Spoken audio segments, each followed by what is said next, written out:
Hello, hello. My name is Ashlee and welcome to my channel. Today we are going to be reacting to CENKSGIVIng, which I'm very excited about. I actually haven't watched it yet. And we're also going to talk a little bit about the Nashville election just because I'm familiar with Nashville, so I wanted to talk about it. And then we're also going to talk about the top, they came out, I think it was Stop Anti-Semitism, came out with the top 10 most anti-Semitic people in 2025, so we're gonna go over that. But before we get into that, please like and subscribe and turn on post notifications. Become a member if you can. I just posted a Wicked review, so if you want to check that out, become a member. Yeah, hello, happy holidays. I went to see Wicked for the holidays, and I love Wicked, and everyone who's saying it's bad, I don't agree, and I think they're wrong. Anyway, let's get beyond that. I hope everyone had a happy holidays. I kind of just took this whole weekend and time off and just did nothing. It was quite wonderful. It was quite wonderful. I very much enjoyed it. You saw Zootopia too. Okay. Yeah, that looked good. I also saw Eternity. I was really excited for it, and it was good. It just wasn't, I don't know, it wasn't as good as I was expecting, but it's all right. Anyway, all right, I had to get my coffee. But yes, so I saw Wicked 2, or Wicked for Good. I love it. I'm obsessed. Anyway, Zootopia 2 sounds good. I actually need to see the first one. I haven't seen the first one, but I watched over these past few days of doing nothing. I did watch the first Mario Kart movie, and that was, or Mario movie, because they're going to come out with a second one, and that looks really good. Yeah, anyway, so some personal news. It is like a winter wonderland here in Missouri. It has been snowing all day long, and there have been so many crashes. There was a pile up earlier of so many cars in Indiana. I think they had a pile up of 50 cars. It's crazy out here. It's truly wild. And it happened on Saturday, and it also happened today. And I'm gonna be like the bah humbug because I hate snow. I hate snow with a passion. I hate snow so much. Okay, it's the worst. It's the worst. And I get it. Everyone's like, oh, it's so pretty. It's December 1st. It snowed. Oh my gosh. But as you can see, it is dangerous and it is not fun. It's not fun when you have to walk in it. It's not fun when you have to drive in it. And so I wanted to share something, just a little local news. So apparently the MoDOT, which is the people who, it's I believe it's the transportation from Missouri. They're supposed to treat the roads. They're supposed to put salt down on the roads. They're supposed to be ready for the storm. They didn't pre-treat the roads before Monday's snow, which is why everyone was getting backed up. So apparently the traffic was severely backed up, and so they couldn't even get through. A lot of the plows couldn't even get through because there was so much traffic because they didn't pre-treat the roads before the storm. Yeah. And also, it says agency says that it expected a later arrival. So they said that it was going to snow at 5 or 6. But I don't know where they heard that because I saw on my weather app that it was going to snow at noon, and that's when it started snowing. So I don't know what made mine different from theirs. They should have better technology than my weather app. But of course, who knows, because they're trying to privatize that too. But anyway, it's just a small little side note, but I thought it was interesting. If you know someone in the Midwest, tell them to be careful because it is crazy times out here right now. It is so bad, and it's so cold that I'm pretty sure it's turning into ice, and it's been sleeting all day, so it's not just snow, it's just ice also falling down, and so everything is just ice. And last year, or was it this year, it was the beginning of this year, for a week, St. Louis was just ice for a week. You couldn't even go anywhere. I couldn't even get out of my apartment complex because every single road around me was ice. It was insane. But yeah, so hopefully that doesn't happen again, but that's what's happening in the Midwest right now. Severe, severe snowstorms, which takes me to Nashville, actually. So Nashville is having a rally. So Nashville is having an election tomorrow, and it's actually supposed to snow tomorrow in Nashville, which could be a good or a bad thing. So when snow happens in Nashville, people forget how to drive. Ice is dangerous, not snow. Yeah, I mean, I guess, I don't know. I hate snow. I hate it so much. I just hate all of it. I hate all of it. Living in Missouri, like, as I'm going to talk about, I lived in Nashville for a little while, but living in Missouri, like, literally, I just hate snow. I hate it so much. I hate it so much. I've always hated it. I'm just like, when it comes to like this season, this time, I'm very I can tend to be very bah humbug. But yes, but anyway, in Nashville, it's supposed to snow tomorrow. And Nashville, actually, it's really funny. Even when it just flurries, people like freak out and they close school and they cancel class and everyone forgets how to drive. It's crazy. And everyone forgets how to drive. Like, I remember, because I went to school in Nashville. So when I went to college, I went to Nashville. And so I lived there for a few years. And I remember I was rooming, or like the person across from me, my sweet mate, she was from California, so she had never seen snow.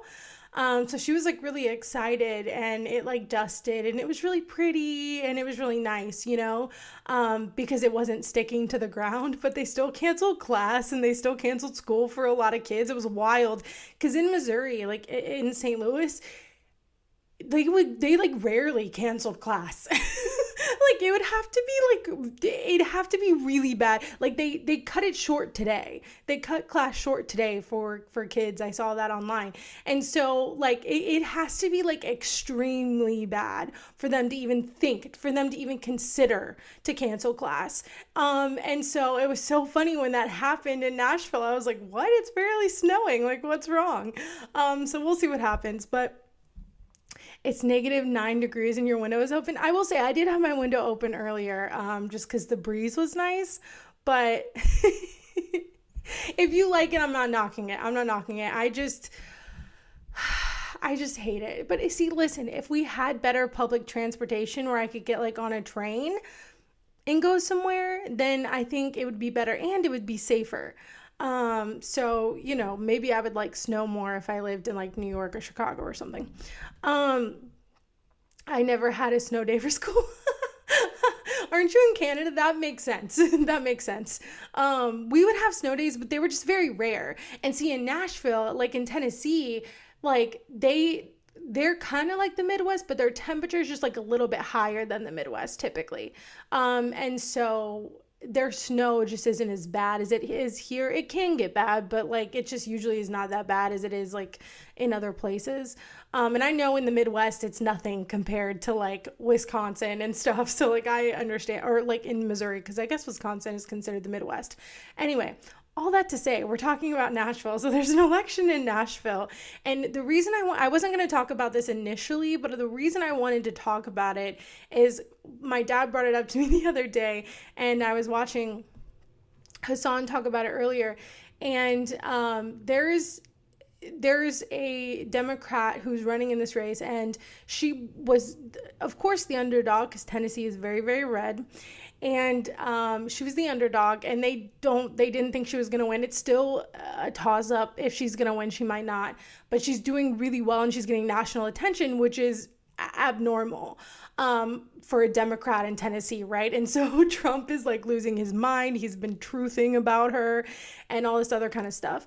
And the reason, like the hit piece that they did on her, and that's what I specifically want to talk about, is the hit piece that they did on her, is of a recording of her talking about how she hates the bachelorette parties, about how she hates the pedal taverns, and she says country music, which is like, okay, whatever.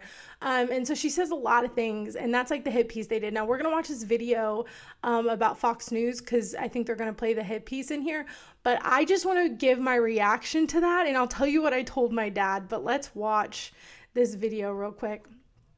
You said yeah, Montreal don't snow under a snowstorm. Yeah, no, that makes sense, because you all are probably used to it. It's probably like normal, right? Yeah. Okay, here we go.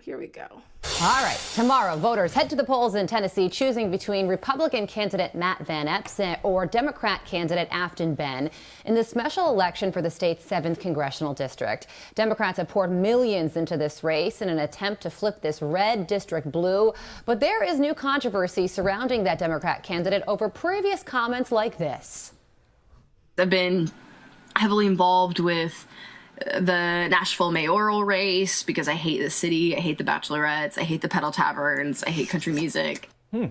President Trump and Congresswoman Alexandria Ocasio-Cortez are reportedly set to hold tele-rallies for the two candidates on their respective parties, with some saying that this contest is a possible indicator for how the midterms might go. Tell us how you really feel, Afton. Republican National Committee Senior Advisor Danielle Alvarez joins us now. Danielle, good morning to you. We're talking about Tennessee District 7. It's an area that... Oh, I guess this is the Fox and Friends. Is this the B team because it was the holiday weekend? Is that what this is? President Trump won by 22 points in 2024. And this race tomorrow is expected to be tighter than that. Is that raising any alarm bells within the administration? You know, it's a special election. One of the most important things that the Republican National Committee and Republicans have to do in this race is inform voters that an election is happening. Make sure that they have a plan to vote. We know that... Like Morse code of like, save me. I'm lying my face off. Okay, early voting has ended. We know that Election Day is tomorrow. Today, you will see Chairman Joe Gruters. You will see Speaker Mike Johnson. President Trump will hold a tele-rally later this evening. And it is so important that everyone in Middle Tennessee knows that this election is happening and turns out to vote, because this will be a low turnout election. And we need to make sure that everyone has a plan. It will be a tight race, but I think the Republicans will pull through. To follow up on Carly's question, the president posting on Truth Social, quote, "To the great people of Tennessee's 7th district who gave me record-setting wins in each of 3 elections, I am asking you to get out and vote for Matt Van Epps. He will be a great congressman, and unlike his opponent, he cherishes Christianity and country music." Those are interesting to put together. She hates them both. This is a very pivotal election. The whole world... Did she say she hated Christianity? Like, I don't even think she ever said that. Like, I don't think that's not what she said in the recording that they just played. She did not say she hated that she hated Christianity. She said she hated country music. Which, listen. I'm not the biggest fan of country music, okay? I'm not. My best friend loves country music. So I know things, or I know songs because, you know, I hang out with her. And so, like, I know some of those songs and stuff just because of that. But on my own, I actually, when I was younger, I used to hate country music, like, with a passion, which is really funny. Now I'm just kind of like, whatever, you know, I don't, you know, whatever. Like, I go to Nashville quite a bit, and so I'm accustomed to hearing it. You know, I heard it when I went to school there. Like, it's not, there are some people who are really good. You know, there are some people I went to school with who are musicians who are really good. And I went to see Little Big Town. They were pretty good because my best friend's sister asked me to go with her. And so, you know, I mean, it is what it is. Like, who cares? Like, it's music. Like, and I understand it's Nashville, so that's basically their whole identity. But it's just, I feel like it's just like a silly thing to be upset about when you're running for Congress. Like, oh, she hates country music. I don't think she ever said she hated Christianity. Like, that is not something she said.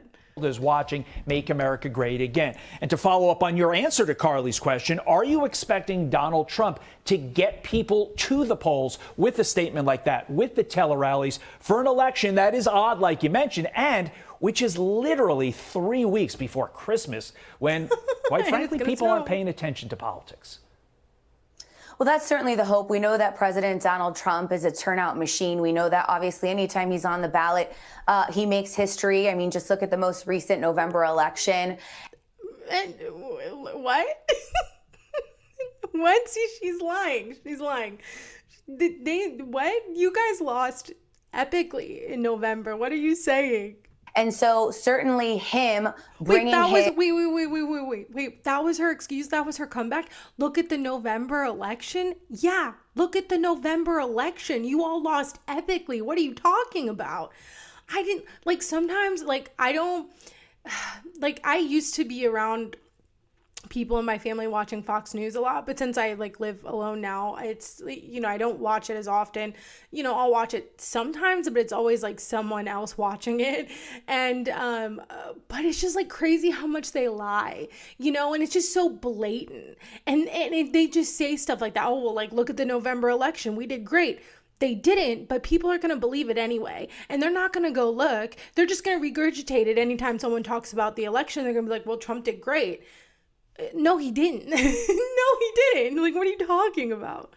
His X account, his Truth Social account, using his power to make sure that Republican voters and MAGA voters know that the election is tomorrow. Make sure that they make a plan to vote because Matt Van Epps is a great candidate. He will be a great representative for Tennessee 7. And Afton Bain, of course, is a self-loathing, self-hating Democrat, hates Tennessee, hates Nashville, self-proclaimed hates country music. And more importantly, she's campaigning on affordability. But in the Tennessee Assembly, she voted against tax cuts for small businesses. She opposed President Trump's tax cuts for middle-class families, which in 2026 would save Tennesseans about $4,000. She's the wrong choice for Tennessee. We need to listen to President Trump. We need to get out and make a plan to vote. Yesterday, President Trump called himself the affordability president. What did he mean by that? Okay, we're not going to listen to these lies. I'm done. Okay, so the reason I wanted to talk about that is I hate country music too, but Dolly Parton is an American national treasure. She is a national treasure. There are some that are good, you know, there are some that are okay. Like it's not my genre of music. Like it's not what I listen to, but I listen to mostly like pop and like, you know, emo rock stuff. So like, who am I to judge?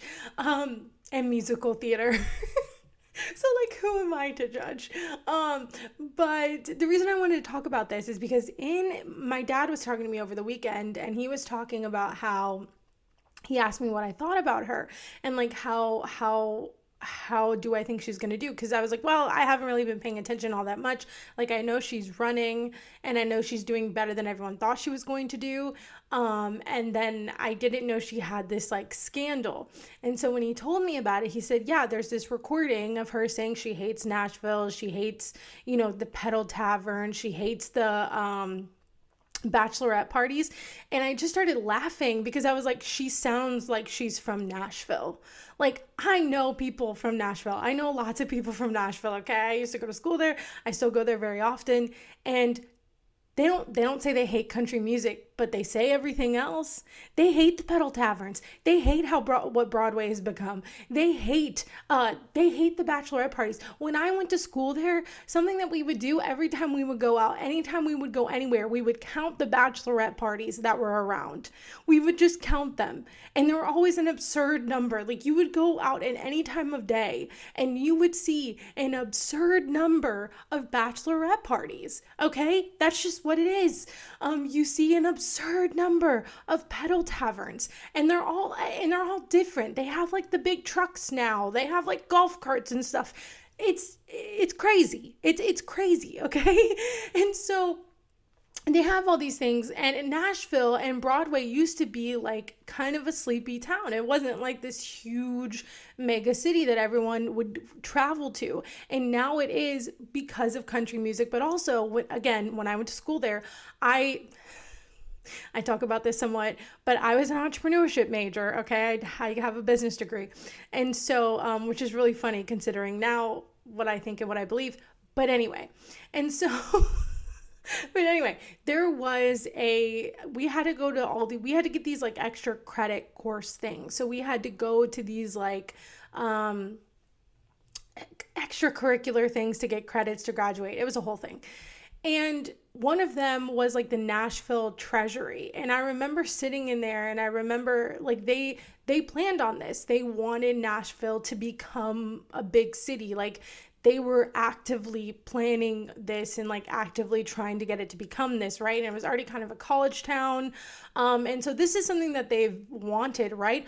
Unfortunately, because it's a red state and it's run by a bunch of Republicans, they don't want to invest in infrastructure.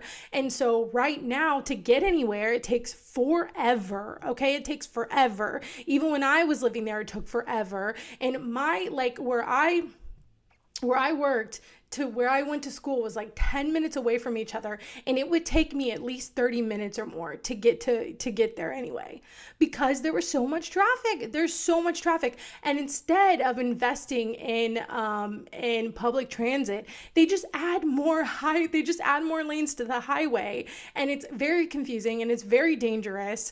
And it's just crazy. And now Elon Musk is doing like a tunnel there. And I'm like, well, what purpose is there going to be a tunnel for? Because a lot of the times these tunnels are just for Teslas. And who in Nashville has a Tesla? Like, I don't think a lot of people in Nashville have Teslas. And so it makes no sense. It's stupid and it's a waste of money, but I'm sure they're giving him tax cuts. And so, this lady wants to talk about tax cuts for middle class. I'm sure that they gave Elon Musk tax cuts to may or may not create this tunnel, because he doesn't have a good track record of actually creating the things that he gets funding for, or tax cuts for. And so he may or may not create this tunnel, and if he does, it is not going to help many people. And so you talk about that, like, it's crazy. But anyway, I just want to say all that to say that her saying those things actually, I think, is probably more helpful than it is hurtful, because most people who are from Nashville, who have lived there for a very long time, feel that way and are tired of tourists and are tired of people moving there and are tired of it becoming a big city, because it's not how it was. And so listen, she's like, believe me, I think she's going to get more with that than anything else. The tunnel is dumb. Yes, the tunnel is so dumb and it's so stupid and it doesn't help anyone. And they were trying to do it in Las Vegas and it doesn't even work and no one uses it. And it's so dumb. And I'm like, it doesn't help anything. It doesn't help anything. Like, there are so many people in Nashville. Just make public transit better. Just get a train, do anything except for continuing to extend the highway. That doesn't make any sense. But get on my little high horse here. But anyway, so I just wanted to say that because I'm very familiar with Nashville. I know a lot of people in Nashville. And so I can tell you that what she said outside of the country music thing is pretty much a consensus. It's pretty much a consensus among majority of the people that live there. So, yeah. Yes. And okay, anyway, so I just wanted to talk about that. Next, we're going to talk about the anti-Semites of the year, because I thought this was fun. So yes, all right, anyway, but if you are in Nashville or around there, know people in Nashville, tell them to vote, please, even though it is going to be snowing. Hopefully they'll vote, and can get out and vote, because hopefully the roads won't be too bad there, but I don't know, they're pretty bad here. Okay, so Stop Anti-Semitism came out with their Anti-Semites of the year, their top 10 finalists. And they now Tucker Carlson is an example of someone who I think deserves to be there. They put Mrs. Rachel on there, which is psychotic. It's psychotic. The fact that they put Mrs. Rachel on here, I think, is just like, I hope people see this and are like, oh, wow, I can't take them seriously, because you can't. This is crazy. Marsha Cross, I don't like it. Didn't she just speak up for Palestine? Like, what? Like, okay, of course, that's all you got to do. And they're going to put you on this list. Hassan was on it last year, but he lost to Candace Owens. Jank is on it this year, and so is Anna, which is really funny. And then Cynthia Nixon is on it because I guess because she did a hunger strike, which is crazy, crazy. Mrs. Rachel, yes. No, you're good. Welcome. So yes, yeah, Mrs. Rachel being on there is crazy and is insane. And I don't understand,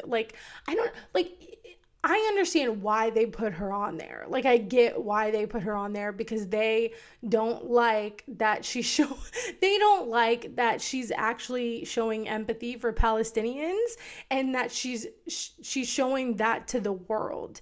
And they don't like that because she's a really good messenger. And so when you put her on a poster like this and make her try to look scary when she is like the kindest soul on earth, you look a little crazy. You look kind of crazy. And so they look crazy putting her on this list. Cynthia Nixon, I think, is wild that they put her on this list. Wild. Okay, she is amazing. And they probably just put her on here because she, helped Zoran with his campaign a bit and like went on a hunger strike for Palestine. And so that's, I don't know. They're just desperate, I guess. They put Jank and Hannah on here, which I think is funny. I mean, hey, you know what? They're doing it because of how outspoken they are for Palestine. So, you know what? I can't say anything. I don't like either of them, but I can't say anything because they are very good on Palestine. So, I just thought this was really, really funny. And Tucker Carlson does deserve to be there. He deserves to be there. Hopefully he wins. It is interesting that Nick Fuentes is not on here. Very interesting times indeed. Don't shoot the messenger. Yeah, I know. That's what I'm saying. Like, I don't like them, but unfortunately they're very good on Palestine, so I can't say anything. I mean, I have criticized them before, but I'm just saying, like, I don't react to, like, I don't know. I hate them. And so it bothers me that they're so good on it because everyone's like, oh my God, they're so amazing. But then I'm like, but it's good that people are hearing that message. And it's good that people are finally it's good that people are finally waking up to this reality. So it's good. All in all, it's a good thing. It's good that they advocate for Palestine. Anyway. Oh, you were talking about Mrs. Rachel? Oh, okay. Yeah. No, I think that's a crazy, like, again, even just like optics, I feel like that's a weird, just for like optics sake, I think it's really weird to put Mrs. Rachel on here. But I don't think they care about optics. And Stop Anti-Semitism, I don't know much, but I know I was watching a video about it earlier. And isn't it just like one lady that like runs it? So whoever this is, putting Mrs. Rachel on here is probably not the craziest thing that person has done. And and it doesn't surprise me that they would think that putting Mrs. Rachel on here is just like normal, when it's not, and it actually makes you look crazy. To think that she's an anti-Semite, but whatever. But speaking of one of these anti-Semites of the year, we have one that was nominated last year and then one that was nominated this year, and they both sat down and had a talk. And this talk was called CENKSGIVING. And we have oh my God. Sorry. Okay. I didn't watch it. I was just trying to get a screen grab. I actually haven't watched it. So I know some other people have. And I have not watched it yet, so I wanted to watch it in full and react to it. I don't know if that's too much. I know it's like an hour or more, so we'll see. But if I have to skip through some parts, I will. But I haven't watched it. Someone I think it was Creflo, commented and said that it wasn't as spicy this year. And I know that there was a running debate on whether it was going to happen or not this year because Cenk has kind of gonna become, he's gone to the right. And well, last year was funny. Last year was funny as hell. Last year was pretty contentious. But I haven't seen it this year, so I don't know how spicy it gets. I'm not sure. So we're going to watch it, and I'm very excited to watch it because this is one of my traditions. This has become one of my traditions now, enjoying watching Thanksgiving. I will say, though, this whole weekend, I kind of did not pay attention to anything political.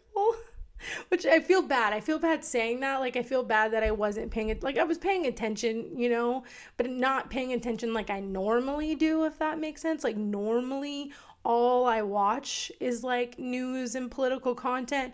But over the weekend, I, like, took a break and just watched a lot of shows. And I actually feel very refreshed. So I'm very excited. But I am also a little bit out of the loop. But I truly, sincerely did take like a little break. So that was nice. Anyway, all that to say, we're going to watch Thanksgiving and I haven't seen it yet. So I hope you're excited because I am excited. Okay, let me share my screen. All right. As you guys know, it's a time-honored tradition every single year since 2018 to have Cenk Uygur in the building. Okay, let's start off with why you said that you were going to your communist nephew's house. I can't tell. Oh my God, that was a joke, right? That had to be a joke. That had to be a joke, right? That has to be a joke right now. Okay, this might be controversial. So I apologize if it is. But I was watching, one of the shows I was watching was Stranger Things, and I was rewatching the first 4 seasons. And something I noticed that I just didn't really pay attention to as much when I watched it the first time. But in season 3, the way they keep saying these commies, I was like, Jesus Christ, what is happening? Like, goddamn. I'm like, they really hate that. But I guess that was the 80s. I don't know.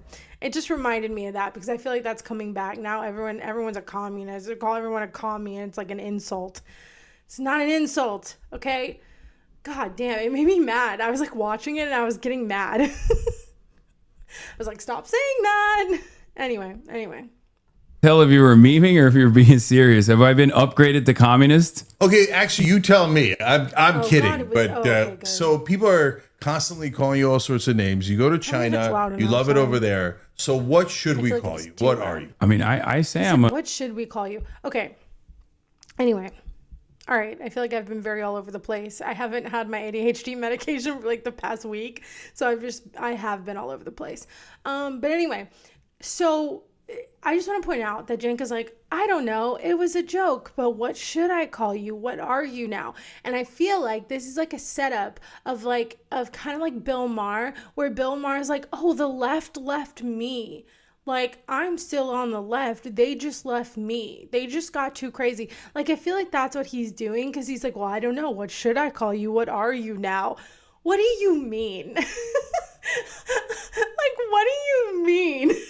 What are you now? What are you now? And he's wearing, is it an unbossed shirt? I think isn't that Nina's shirt? But I think it's funny because the original quote is, I'm unbought and unbossed, and he is bought. He's bought by Polymarket. He's bought by that one billionaire or whatever that gave him money. He is bought. That's a lie. Anyway, I just want to get that out there. You don't hear me over them? Oh no, I wonder why. Oh, am I not loud enough? You're saying that's too loud. Okay, that makes sense. Yeah, I think it is too loud. Let me see. I put a limiter on my mic because I was like peaking a lot, but let's see. That's probably really loud. Okay. All right, let's see. Socialist. I'm not like a self-described communist or anything, but I also say that I don't have an issue with people calling me a communist. I just think it's funny when people say that. Then I got it right. Okay. I was playing around. Yeah, you're a socialist. Okay, so then he wasn't joking. So then he wasn't joking. Is that what he's saying? Then he wasn't joking, that was real? Okay. I don't know. I can't tell. God bless. Yeah. But no, a lot of people have been saying that I'm a authoritarian communist. That's what they're saying. Well, not everybody. Some people say I'm a revisionist and therefore a social fascist. Okay, I'm pausing it a lot, so I apologize. But it's funny because someone was just in my comments and I apologize, I didn't really read it, but they were saying Hassan is not left enough. And I'm like, okay, listen, there are some issues where, I don't agree with him on, and I'm maybe more like left than him or whatever. But like to say that he's not like, that he's like a lib now, or that he's not like a leftist is like kind of wild to me. So I didn't really pay attention to it. So I apologize to whoever that was. But I didn't really pay attention to it because I was like, well, I don't know. I disagree. But those guys are the real commies. You know what I mean? That's the real Max left. Okay, yeah. Luckily, I don't even know those folks. They're in your replies, I suspect. Actually, they might have given up on you at this point. Oh. They yell at me all the time, though. Not that it matters. All right. I will keep calling you a centrist, lol. Yeah. People say I'm a centrist. Well, the political spectrum has moved if you are a centrist. Although kind of, I mean, look, you backed Mamdani 200%. Mamdani's now bros with Trump. I mean, if that's not centrism. It's the horseshoe. Yeah. I think Cenk is serious. Like, I know Hassan is joking and like this is kind of like being sarcastic, but like I think Cenk is serious. Like, I don't know what he means by the center has moved.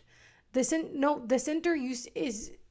I feel like the center is so frustrating, and it's such a frustrating concept because in America, our political system is so slanted to the right that what is a centrist anyway? Because it's not in the center of like a progressive and someone on like in like a conservative. It's literally just like a neoliberal. And that's considered like people think like they were calling Nancy Pelosi a communist. Like, what are we talking about? So like what even is a centrist at this point? Transited property, I'm homies with Trump. But obviously we already knew that, and technically you too, because we were far too critical of Kamala Harris. And if you're critical of Kamala Harris, who was the best possible candidate at the time, that means you wanted Donald Trump to win. Yeah, I actually think that we have thoroughly defeated those guys. So there's a lot of folks out there that are still in the circle for who might come out ahead, right, in terms of ideology. But the guys who are not going to win, I don't think, are the ones who are like, oh, Kamala was right all along. Like, that's kind of done, right? So the way that makes a comeback is through the form of Buttigieg or Newsom, right? So those guys aren't done. But like the Kamala stands, the beehive is dead, right? There's not a single K-hive. Yeah. Yeah, K-hive. Right. Yeah, There's not a beehive K left in the hive. Yeah, beehive. Oh, when the video is playing, you barely hear me? Is very much alive. This is a Bayhive. Is it better Bayhive, yeah, that's the biggest one. But her and Taylor Swift are immortal. But in politics, Kamala's done. All right, so we've had many. I would agree. I think she's done. Although I do think she's going to try to run again because, funny enough, when I was just in Nashville in November, she was also there like that same time, which was funny to me. But so I do think she's going to run again. I don't want her to, but I do think she will. I also think. I think Pete Buttigieg is done. I don't think he's going to be able to run. Man, there are some people on the left who still really like Gavin Newsom. I don't know why. I hate him, and I don't get it. But here we are. Unfortunately. Not really? Okay. I don't know if it's me. Is it me, or is it the video that's too loud? I don't know. We'll see. Let's see what happens. Oh, you know what? I'm dumb.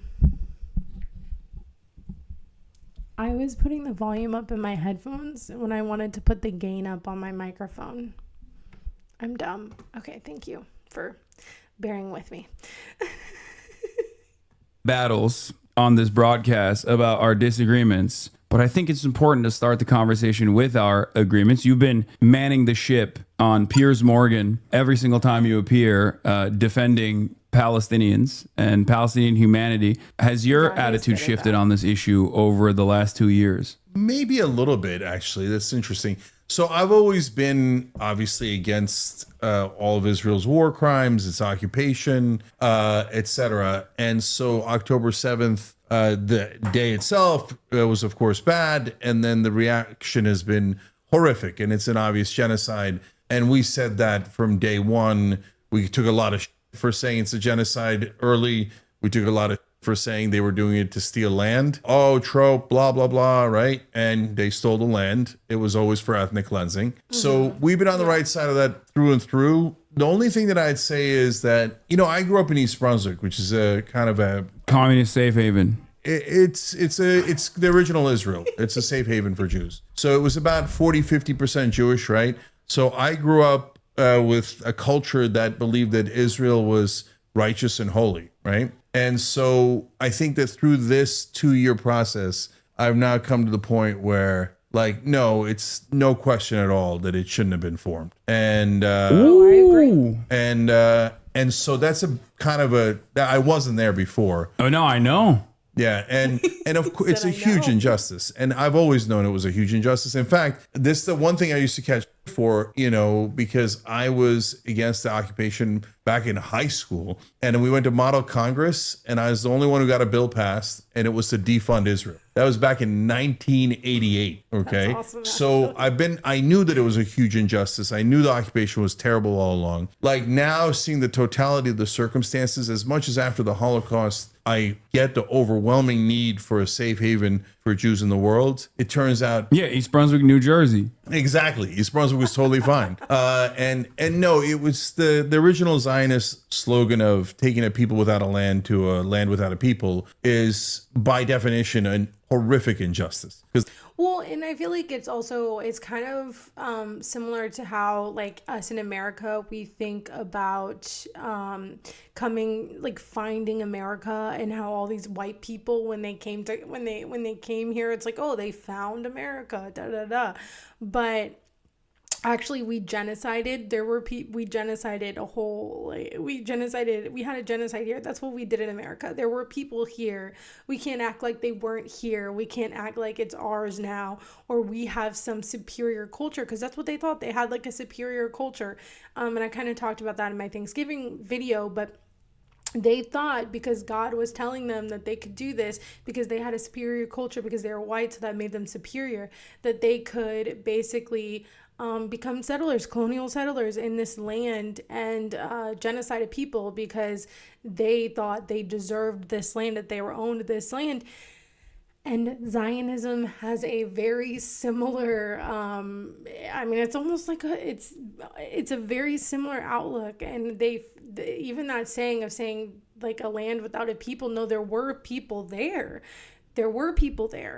And so, yeah, I agree. I think that having a religious ethno-state is not okay. I don't think there should ever be a religious ethno-state. I really like how Zoran answers this question when people ask him about this, because he says that I don't think any religious ethno-state has a right to exist. I don't think a Christian state has a right to exist, right? It's not there's not just to have a theocracy. You can't just be well, we need a theocracy because we want a theocracy for this religion, and then be we have a right to do that, and all while we're oppressing other people who are not this religion. You can't do that, or not this race or whatever. And so I agree. Neither are too loud. Okay. I don't know what's going on. I don't know what's going on today. It's crazy. Can you hear me? Can you hear? Oh, wait. Okay, I don't know why I'm changing that. Okay. Is that better? No, that's not better. Is that... Wait, okay. It's a little bit better. Maybe I put the limiter on too low. I don't know.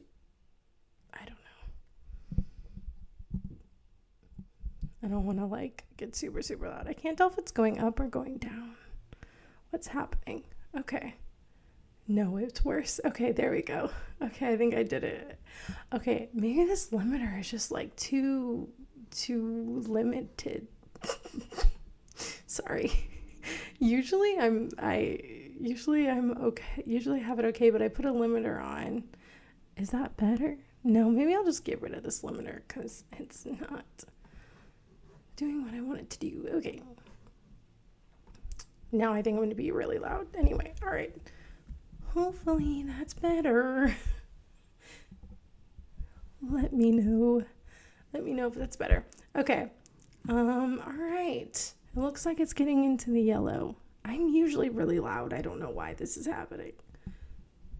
All right, let's get back to the video. I'll try to figure it out.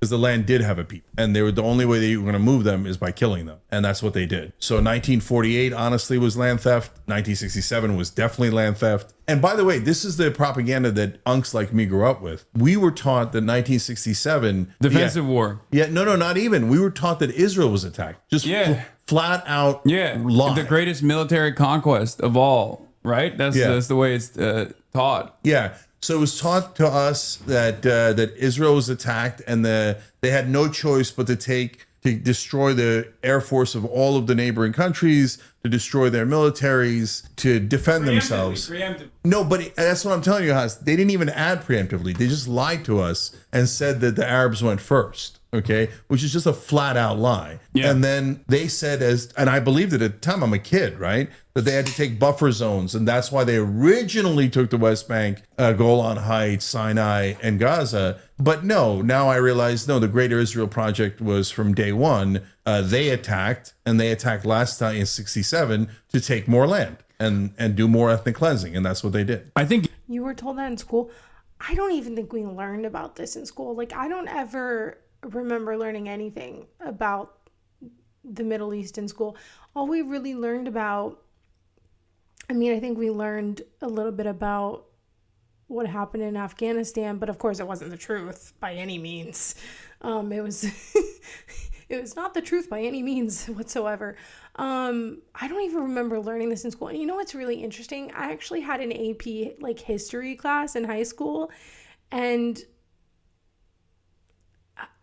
I don't think we learned about this at all. I could be wrong. Maybe I just don't remember, but I don't think we learned about this at all. It was an option political course. Okay. That sucks that they taught you that though. I'm sure it's pretty normal in most Western countries. I would assume. And yeah, I would assume that's probably the norm in most Western countries. Just I'm really interested to see how other countries, do they teach American history and how they teach it? I'm actually really curious about that, because the way we get taught it, I feel like is just so, there's just so much lies and propaganda, right? And there's just so much stuff that's left out, that I would really like to see how other countries teach about American history. That would actually be really interesting to me. Maybe I should look for a video or something. Given the state of affairs in 2025, especially after 2 years of Israel's genocide, and also the endless amount of arrogance of Zionists on television and their demands for censorship, this conversation that's taking place is probably taking place in many American tables, regardless of the political ideology at play. You know, you and I have difference in opinion on certain issues, but ultimately, this is something that we completely unite on and completely agree on. And I think that is actually a point of agreement for many people, even evangelical Christians and what. Well, let me tell you, not for Catholics. Well, at least not for the Catholics in my family. They I had an argument with my uncle, the one that kicked me out of his house.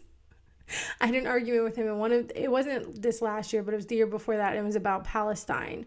And I remember just arguing with him about it, and just being and just getting so upset because everybody else at the table, he was just telling me I was lying. I would tell them, all the war crimes that Israel's committed. I would tell him all the things, and he would just be like, no, you're wrong, you're wrong, you're wrong. And I would be like, no, literally, you can look it up on your phone right now. You can look it up. This is real.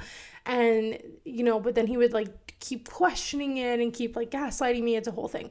Anyway, but most other people ended up now are not at my position, but are more sympathetic to my position. I don't think he is, but almost everybody else now, and they're conservatives, but almost everybody else in my family now is more sympathetic to my opinion than his, which I think is interesting. So I do think that this is something that unites people. But I didn't learn about 9/11 as I was a senior in high school on that day. Oh my gosh. Wow. That must be intense. I remember I was in, you're going to hate me, I'm sorry. I was in second grade that day.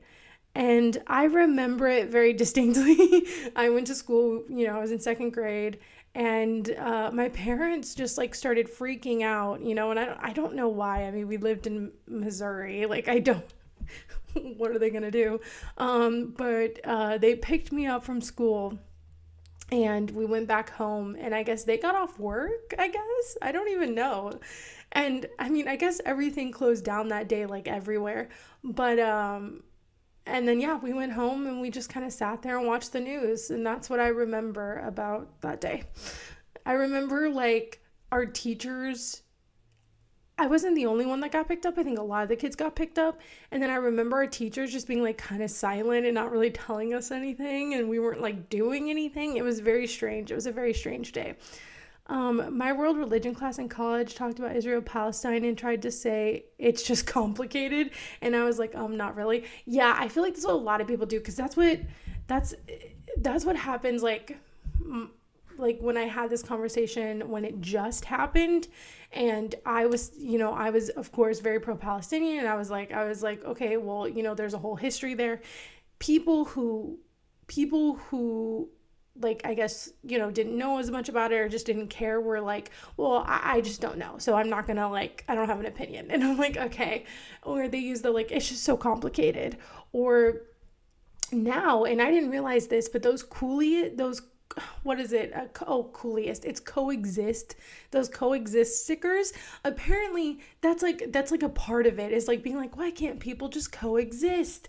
And now I hate those stickers with every fiber of my being. I never really knew what they stood for before, but now I hate those stickers with every fiber of my being, because I'm like, what do you mean just coexist? Like, what do you mean? When you have colonial settlers come onto your land, take your land, genocide your people, and create an ethno-state and a literal wall that you can't get past, and live in an apartheid. Like, what do you mean? Why can't people just coexist? What do you mean? What? Like, would you have said that? When there were Jim Crow laws, would you have said that? Would you have said that? Would you have said that back then? Why can't people just coexist? Crazy. Now I hate those stickers with a passion. It was before 10/7. Okay. On 9/11, I was waked up by a guy laughing and saying it was the end of the world.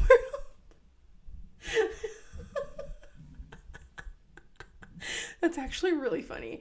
No, it was crazy. That was definitely a crazy day to live.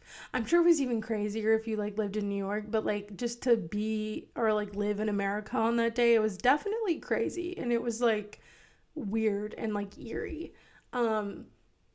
Yeah. And now it's funny because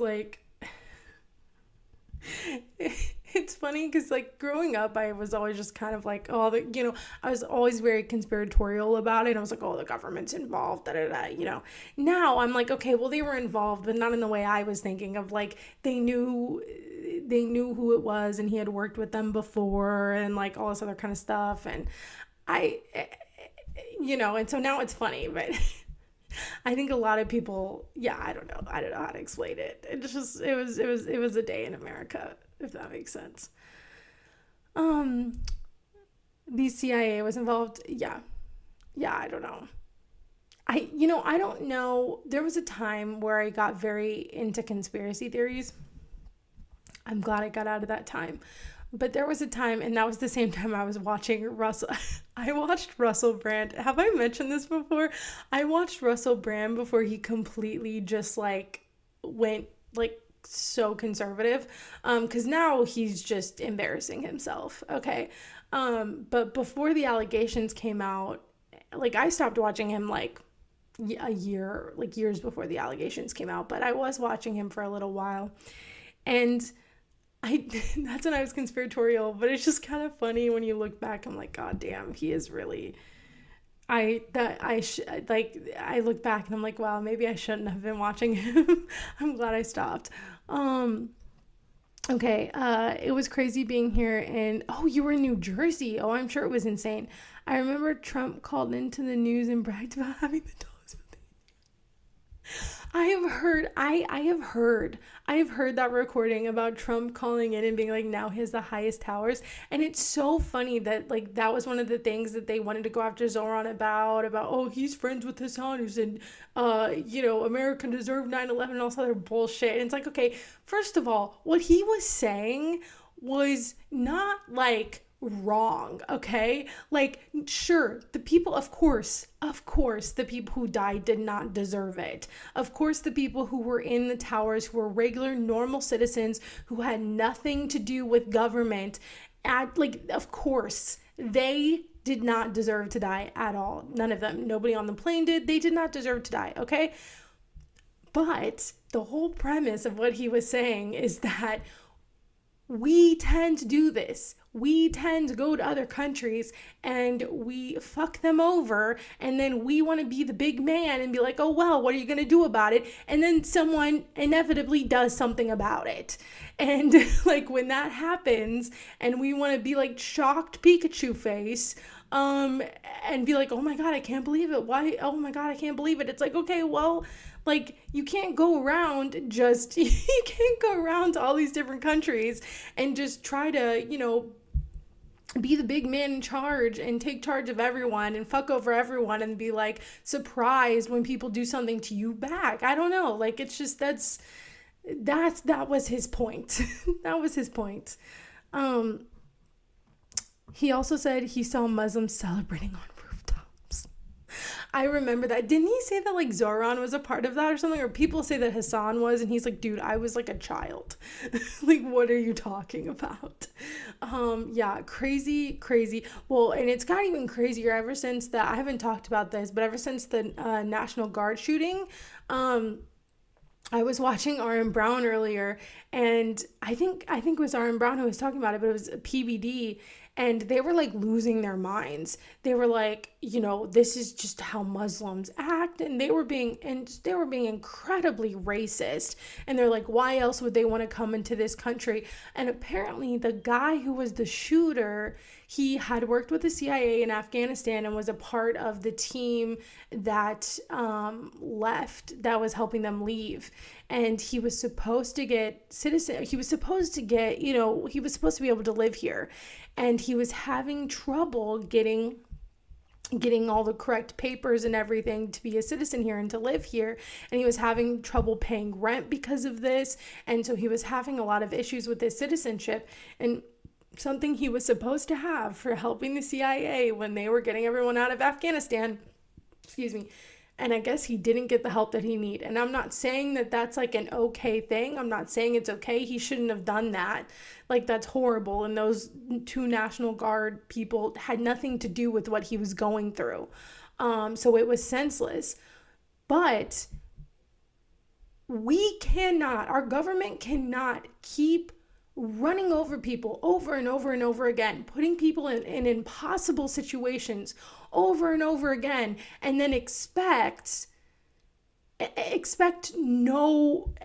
nothing in return. You know what I'm saying? Like, we keep doing this over and over and over again. It's like, and you don't think people are going to make crazy decisions. You don't think you're putting people into corners, and not even just this guy, other immigrants who are having a hard time getting their stuff, and they can't make rent, they can't get a job, whatever.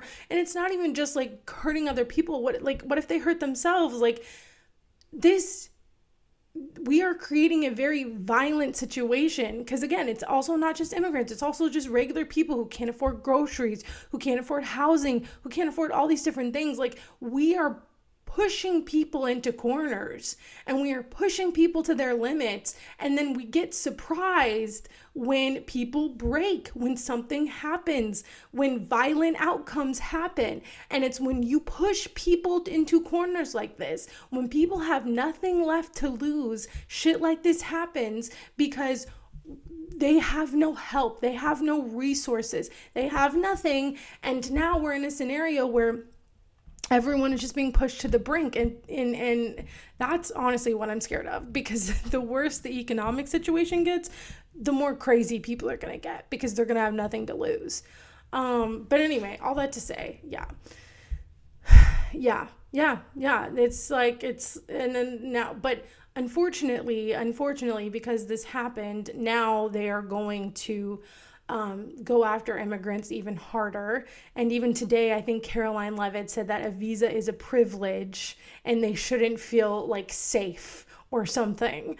So just insane shit. I wonder what Cenk has to say about that. All that. Let's get back to CENKSGIVIng. That was a fun little detour. Fun little detour. All right. Whatnot that are probably having the exact same conversation. So remember that for the Thanksgiving enjoyers, when you're with your family, if you want to unite on certain things, I think Israel will probably be one of those points of contention, or Zoran Mamdani. So what do you think about Zoran Mamdani? Yeah, just real quick before we go on to Zoran. Look, I never thought this would happen in my lifetime. Oh yeah, me either. Like that Israel would be, that people would understand what's happening about Israel and the injustice of Israel, not just on the left, but the left, right, and center. That the whole country would agree, outside of mainstream media, outside of the politicians, no, we're done with these guys. And this is a gigantic injustice. And most importantly, we all now agree we've all been lied to by legacy media, right? Corporate media is poison. Yes. It's the biggest toxic influence in America. Now the right, the left, the center, everyone agrees. Corporate media, they've been lying to us from day one. So look, that's another one. For 20 years I've been saying that. And to see everybody come around to that, I love it. I love it. So Zoran's to the left of me. So it makes sense that like he's kind of perfect for you, right? I think. You tell me. He's made a couple bad decisions recently, but all in all, he's doing good. And now they're mad at him for choosing someone. I guess the other day I saw someone get very upset, I think it was on Twitter, that he chose someone who was like anti-car for like one of the transportation positions. And I was like, yes, I am anti-car. I'm anti-car. I am so anti-car. And every day I wake up, I get even more anti-car, okay? Snowstorms like this, when there's like a 50-car pileup on the highway, yeah, I'm anti-car. All the way anti-car. I hate cars. I hate them, okay? I hate them. And as time, like recently this year, I've begun to hate them even more. So yeah, no, I think that's great. I think it's wonderful. I think everyone who's in like a transportation position needs to be like anti-car, and like we need to get as far away from cars as humanly possible. That's what I think. I think we need to get as far away from cars as humanly possible. That's just my opinion. I know other people don't agree with me, but that's my opinion. I hate cars. They're the worst, okay? Think of how much money you could save, the time you could save. Having to sit in your car for an hour is not freedom. It's not freedom. No. I hate cars. They're the worst. But I love it. I love it because it's change. I love it because middle finger to AIPAC that spent $45 million trying to meddle in our elections. And why don't they go back to their own country? Okay, New York is in America. It's not in Israel. It's not Tel Aviv. Okay, and I'm proud that it's the largest Jewish city, and I'm proud that they voted for Zoran, right? So this division on trying to divide Americans with Jew, Muslim, Christian, etc. No, we're America. They're not America, and that's that. And then he's for change, man. The status quo. So I'm thrilled that Andrew Cuomo lost. Why do you say he's more to the left than you? So some of those policies are not the direction I'd go, but I want him to try it anyway. Like what are the policies? So like freeze on the rent control apartment. Okay, I knew housing was one of them because I obviously when I got a screen grab earlier, it was when they were watching Zoran's housing video. Oh God, have they learned nothing? Yeah, no. Okay. First of all, I don't think he's saying that'll solve the whole thing. It won't. 'Cause No, it yeah. only affects a tiny amount of apartments, right? But 1.2 million units or something, I think. yeah, which is not tiny actually. Yeah. You know what's really funny though? Okay, do you know what's really funny though? Ever since the Trump thing, I will say, I think some conservatives like Zoran now, because now my dad has like softened to him, and he's like, well, you know, I mean, some of the things he wants to do, if he can get free childcare done, hey, I'm for it. And I said, really? That's amazing. That's amazing.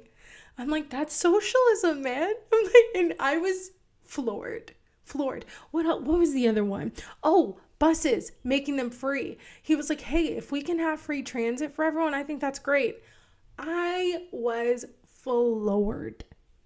So I will say, even though I haven't agreed with every decision Zoran's made, I do think that like he is so charismatic that he can make all of these arguments in such a way that even some conservatives are like coming around to them and are being like, yeah, I mean, if you can make buses free, great. That's wonderful. I would love that. And it's wild. It's wild to me because anytime I try to talk about this to anyone, everyone's like, where are you going to get the money? Socialism, communist, you're a commie, blah, blah, blah. But when Zoran says it, for some reason, he's just so charismatic, and he is very good looking, which I'm sure that has something to do with it. But it's just like people are just like mesmerized and they like believe him and they're like, yeah, no, that sounds like a great idea. And it's wild to me. I just can't believe it. So it is true. He has gotten a lot of people on his side. Just because because him and Trump got along. No, you're right. You said it's a goal. Yeah. I mean, it is funny. Now that Trump kind of likes him, it's like people are like conservatives are softening on him, and it's wild. It's wild to witness. But hey, if that makes them believe in like socialist policies, I'm here for it. I'm here for it, man. I'm here for it. Okay? I'm here for it. Let's do it. Let's make buses free. Let's do it, man. Let's do it. That sounds amazing. Yeah, I mean, it's tiny for New York, but go on. Yeah, but rent control, in my opinion, doesn't work. It pushes up prices in other apartment buildings. In fact, I think it's counterproductive. I wish it worked. It's a simpler solution. Okay, Matt but I don't Iglesias. think. Yeah, I'm Matt Iglesias. Are you an Abundist? No. You're not an Ezra Klein doctrine understander and appreciator? No, I mean, I'd have that conversation with Ezra, and I think he's probably at least a third right. But he's not right in the central thesis, which I think is misguided, right? But no, on rent control, I'm definitely a centrist. Okay, what about public housing? What about building robust socialized housing as a way to boost the? Okay, you said in New Jersey public transportation, it sucks here in the suburbs. And I think that's true in a lot of like more suburban areas. Public transit just sucks because everyone has a car. And of course, before we get away from cars, we would have to like invest in public transit. But the New Jersey transit's never reliable and they keep raising fares. Yeah, that's true. I think that's true in a lot of places. Like I said, here in Missouri, even in St. Louis in the city, like it's horrible. Like the public transit's just horrible. It takes at least 2 to 3 hours to get anywhere, and you're taking like 3 or 4 different buses and like one train or maybe 2. It's ridiculous. So yeah, I definitely think it's crazy that like, I think it's because we're not investing in public transit, and I think it's because we in America have been sold this lie that cars are like somehow freedom, and that they mean that we have more freedom to do things, but I would disagree. And I think if we actually invested in public transit and made it fast and free, that it would improve people's lives significantly. also it would be helpful for the environment. It would be helpful just for like communities. It'd be helpful for just so many different reasons. And people would have to like not be so isolated. They'd be around people more. I just think it wouldn't solve all of our problems, but I think it would help a lot of our problems. Like, I really do. Rent freeze as true, side effects that are negative. See, I don't know much about the rent freeze, so let's listen to this, because I actually don't know much about like rent freezes and what they do. The number of available units, and as a way to deflate the existing housing market and the prices. So we've done public housing terribly in the past. We've done public housing in rare cases pretty good in America. So, but this is the year 2025, and Zoran's a smart guy.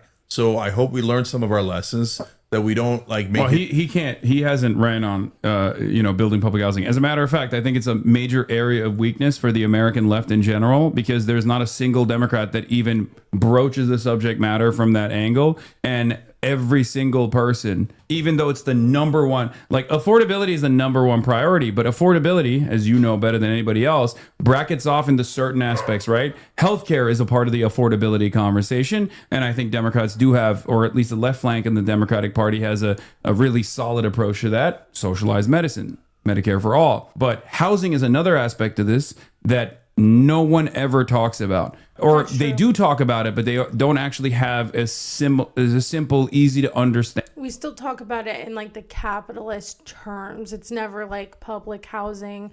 Because I have watched videos about like other countries where they've had like true public housing, and it's not like how we do like Section 8 here, where people have to apply, and then maybe it takes 2 or 3 years to even get in or get considered to get a house. It's not means tested is what I meant. It's not means tested, and it's actually like, it's very helpful. And there are many countries that have both like public and private like houses and apartment complexes and stuff like that. And it's actually very helpful, and it's actually helped a lot of people. And so I do think he's right that that's a weakness. I know it frustrates me it frustrates me so much that housing is considered like that's how people gain their wealth in this country. And like, I know people who that's how they gain their wealth, is like by buying houses, and that's their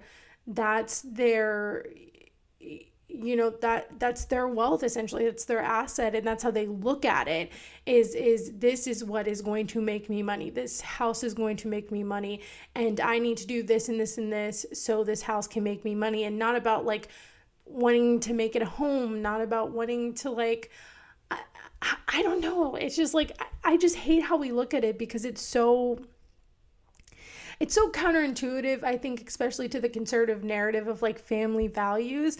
Because like, if you want to have a home, you want to make it a home, you want to stay there, you want to put down roots in the community, like you want to be able to make this a place like your sanctuary or whatever.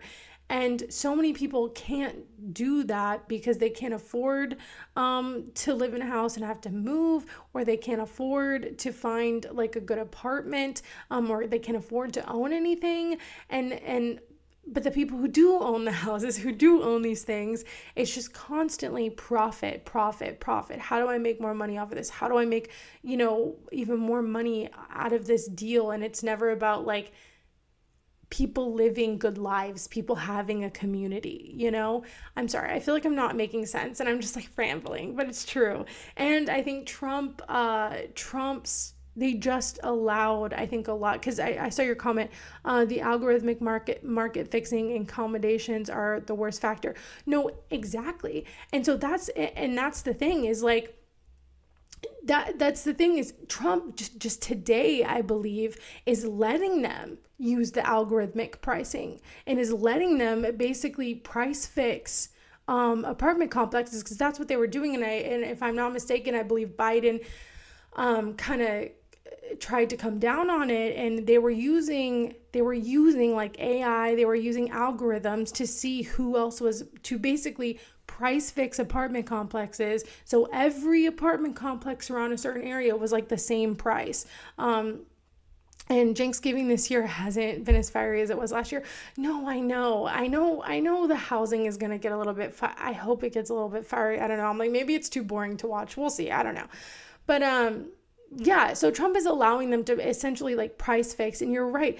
There are so many people that have empty houses. There are these big conglomerates that have empty houses. And then people end up, you know, what's it called when they live there and they're not supposed to. I forgot what it's called. But anyway, so a lot of people end up doing that because these houses are vacant for like months, years on end, because these big conglomerates, these people are not owning these houses for people to live in them. They're owning them and keeping them until they're able to make a profit off of them, which is so messed up because, again, we have an unhoused population and we're like, I don't know how we're going to do it. How are we going to fix it? Oh my gosh. And of course they're blaming on the immigrants. No, there are literal houses that have nobody in them. And the reason that there is nobody in them is because these big conglomerates, these big ass companies are buying them up for profit, and they're not. It's so disgusting, really. It's so disgusting how we look at housing in this country. It's disgusting. Okay. Also, I've been pausing a lot, which I feel bad because we're barely into this video and it's like an hour long. Cenk will whitewash Fuentes, both nothing atypical for Cenk. It was a mild discussion. Yeah, it's not like, I don't know. And policy for it. That's why we keep consistently going back and forth on Band-Aid solutions, which you're right. Rent control is a Band-Aid solution. I'm in favor of the decommodification of housing in general. Same. So obviously this works in that direction. I'm not for decommodification of housing, but I agree with you on public housing, and I think that there's a right way to do it. So the problem was that we concentrated poverty last time, right? When we didn't know what we were doing in the 1960s and 70s. So now we've done it right a couple of times, spread it out a little bit and make it more mixed housing. But it at least creates more units. It helps supply and demand in bringing down, in creating higher supply. So bringing down prices. So there's a lot of logic in it. Yeah. But he's not advocating for socialized housing. But I do think that this is the next initiative if the Democrats actually do have this robust left flank movement and, start unseating establishment Democrats and put forward DSA candidates and things of that nature. I hope that there will be a more united message on that where people will approach the subject of housing in a similar vein where they do talk about, permanent public housing and better alternatives. Yeah. So the other thing that I don't necessarily agree with, but I want them to try is the city-run grocery stores. So I don't get it. I don't know why that's the biggest, among the biggest priorities. I get some food deserts. I get that there's some, some more high-density minority areas where it could be helpful. On the other hand, it's like a Muslim unemployment plan in New York. All the bodegas are run by Muslims. So I'm exaggerating, but I don't know that was a big pressing need. But I want them to try it. I want them to try the free busing. And if it works, great. If it doesn't work, so what? So why do capitalists hate government intervention in the markets? Because they want to set the prices under what they consider as market conditions. So basically, I think the way this would work, it's a pilot program with no assurances that it'll be 100% successful. But I think ultimately the goal there is to try and drive down profits with with much better, much more affordable groceries being sold, because there's a bunch of different things that you don't have to pay for, like licensing and things of that nature when you have the government-run grocery stores. Yeah, like in Canada, and correct me if I'm wrong, but in Canada they have just like generic brand stuff. Like you go to the store and it's just like, I've never been to Canada, but I've seen like videos and stuff about it where it's just like mustard, ketchup. It's just like, it is, it is what it is. There's no branding, there's no company. It's just like the government source, right? And so it just says ketchup, it just says mustard, and that's it. I think we should at least start doing something like that. And so I don't see what I think it's a good idea. We already have like military run grocery stores in on military bases, and there was a Republican that was actually like promoting it a couple weeks ago that was like, I got my favorite ice cream for like $2 cheaper, you know. And she didn't realize that she was promoting like it's a socialized, I mean, it's a socialized thing, it is. And so I thought that was funny, but I do think we need something like this, because groceries have gotten completely out of hand. It's one of my bigger bills lately is food. And it's too much. Like, it's insane. And I'm like one person. Just imagine like these big families or families with kids, like how much they have to spend on groceries. I can't even imagine. Like, I'm sure it's insane. I follow a lot of like local news sources and stuff in St. Louis, and there was a lady who had like her budget written out, and it was like going viral, and the amount of money she had to spend on food was insane. And childcare. It was food and childcare that I think that was her like biggest bills, and rent, of course, but outside of rent, food and childcare. And I was just beside myself at how much that cost. And it's like, you know, Republicans want people to have babies. Well, I mean, you're going to have to cut costs if you want people to have babies. I don't know what to tell you. Like, it's crazy. No, it's not governmental. Oh, it's not. Okay.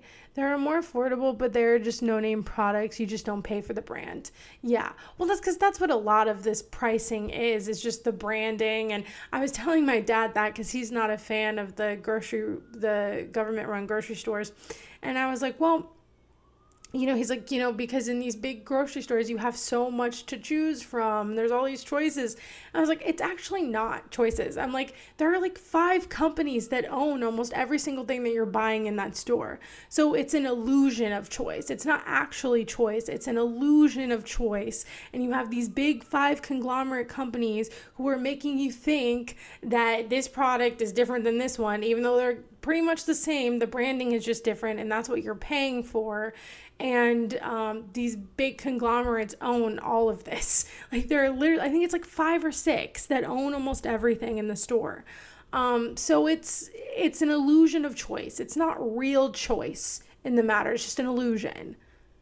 So therefore, the goal is to drive down prices for other grocery chains, specifically like the big retailers, I think, like big grocery chains in general. Yeah, let's try it. See what happens. Yeah. Also, they do have it. I mean, it's the commissary in the military, right? Which the Trump administration is trying to privatize right now, because I think they just want to do a mutiny. They want to foment mutiny in the military. So look, if you're on the right and you're like, oh, you just want to just try it, like, yeah, because that's how we learn, right? Well, that's how so many people voted for Donald Trump. Oh, I just want to try it out again because we got to shake up the system. Yeah, and the states are supposed to be, you know, laboratories where we experiment. And by the way, some of the rights say, can you name it? Some guy on Fox was like, can you name any time that they made something public and it worked better? Yeah, like bank in North Dakota. They created a state bank. It worked great.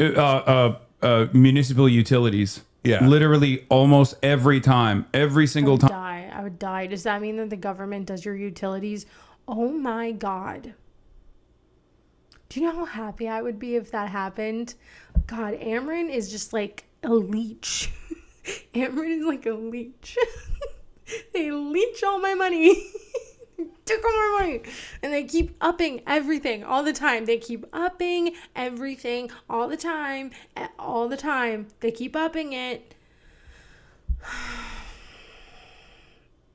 Ameren is our energy here in Missouri. And do you know what else with energy companies? Like, Ameren is basically a monopoly. Like, I don't think there's not another place you can get your like electricity from here where I live. Like, Ameren is the only choice.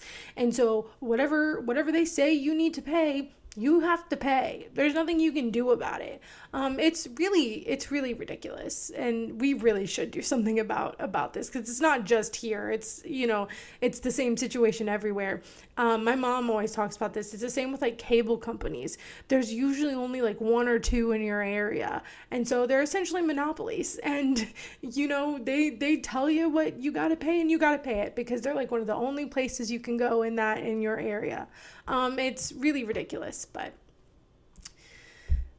That's not going to happen anytime soon. The municipality has taken over utilities. It has been so successful that Google worked extra hard to make it illegal in other places. Like, they do not want internet service providers or water or electricity or sewage systems to be controlled by the municipality. But yes, fire department is another great example of this as well. And that goes to the last point, which is we don't know what should be public. Oh my God, I would cry if our utilities were government owned. I would, tears of happiness, tears of joy.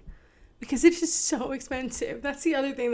Electricity is expensive. Moving out and like getting your own apartment is like really such a whirlwind. Of course, I've been living alone for a little while now, but when you first move out, it's a whirlwind, man. You're just like, oh shit, this is crazy. In private perfectly until we try a couple of different systems. Wow. Like, theoretically, you know it a little bit better. If you study other countries, you'll have better examples, etc. But like the fire department used to be private, and that turned into a disaster because if you're... I got an idea of what should be public and what should be private. Yeah. You know, I think most of it should be publicly owned. Yeah, and I think most of it should be privately owned. No, That's crazy. Public. But that's Well, okay. you're living in it. It's America. No, it isn't. It isn't. So, okay, now I'll make an argument that I'm a better capitalist than anyone on the right wing. Okay, let's hear it. Because the... I don't know. Is this like the ethical capitalist thing? Is he going to try to say, he's like, okay, this is what I'm going to get upset with. If he's going to say like, I'm an ethical capitalist. No, there's no such thing. Also, poly market, how is that ethical? Give me a break. No, thank you. No. I'm a better capitalist. Or is he just saying he's a better capitalist than the right wing because he doesn't make dumb decisions? Like, okay, sorry, I'm going on a rant. I know like business owners who are conservative in my vicinity, and I'm trying not to be too specific, but I think but anyway, people like Donald Trump, people who are conservative or who are nepo babies who grow up in money, tend to be very bad with it and tend to not actually understand anything. So Donald Trump can sit here and be like, oh, I understand money, the art of the deal, blah, blah, blah, blah, blah. But he has increased our deficit every single time. He always wants to complain about the deficit. He's increased it every single time he's gotten into office. Every single time our deficit gets bigger, it's typically by a Republican. The tariffs have been costing everyone so much money, and it was a dumb decision in the first place how he laid it out. And even the equations he came up with were dumb and didn't make any sense. And so it's like we look at them, like for some reason conservatives have taken on this image of being fiscally conservative, and they're such great capitalists and they just want to make money, and it's all bullshit. It's all bullshit because a lot of the people that are saying this, think this, either grew up in money or are like doing shady shit to get money, and they just want to be able to do that shady shit without getting in trouble with the law, right? And so maybe he's saying he's a better capitalist because he's just like better at making money than them. I don't know. But all that to say, I feel like I've been going on a lot of tangents today. It's because I haven't been able to get my ADHD medicine. I've been a mess. Anyway, capitalism is all about free markets and competition. The problem is that right now, what the Uniparty is in favor of, what almost all the Republican politicians are in favor of, and what a lot of the right wing got tricked for a long time into being in favor of, is corporatism, right? So this is unregulated capitalism, which then leads to corporate rule. Corporations capture the government. It's the natural inclination of every company to become a monopoly, and that's right, and I'm actually agreeing with you.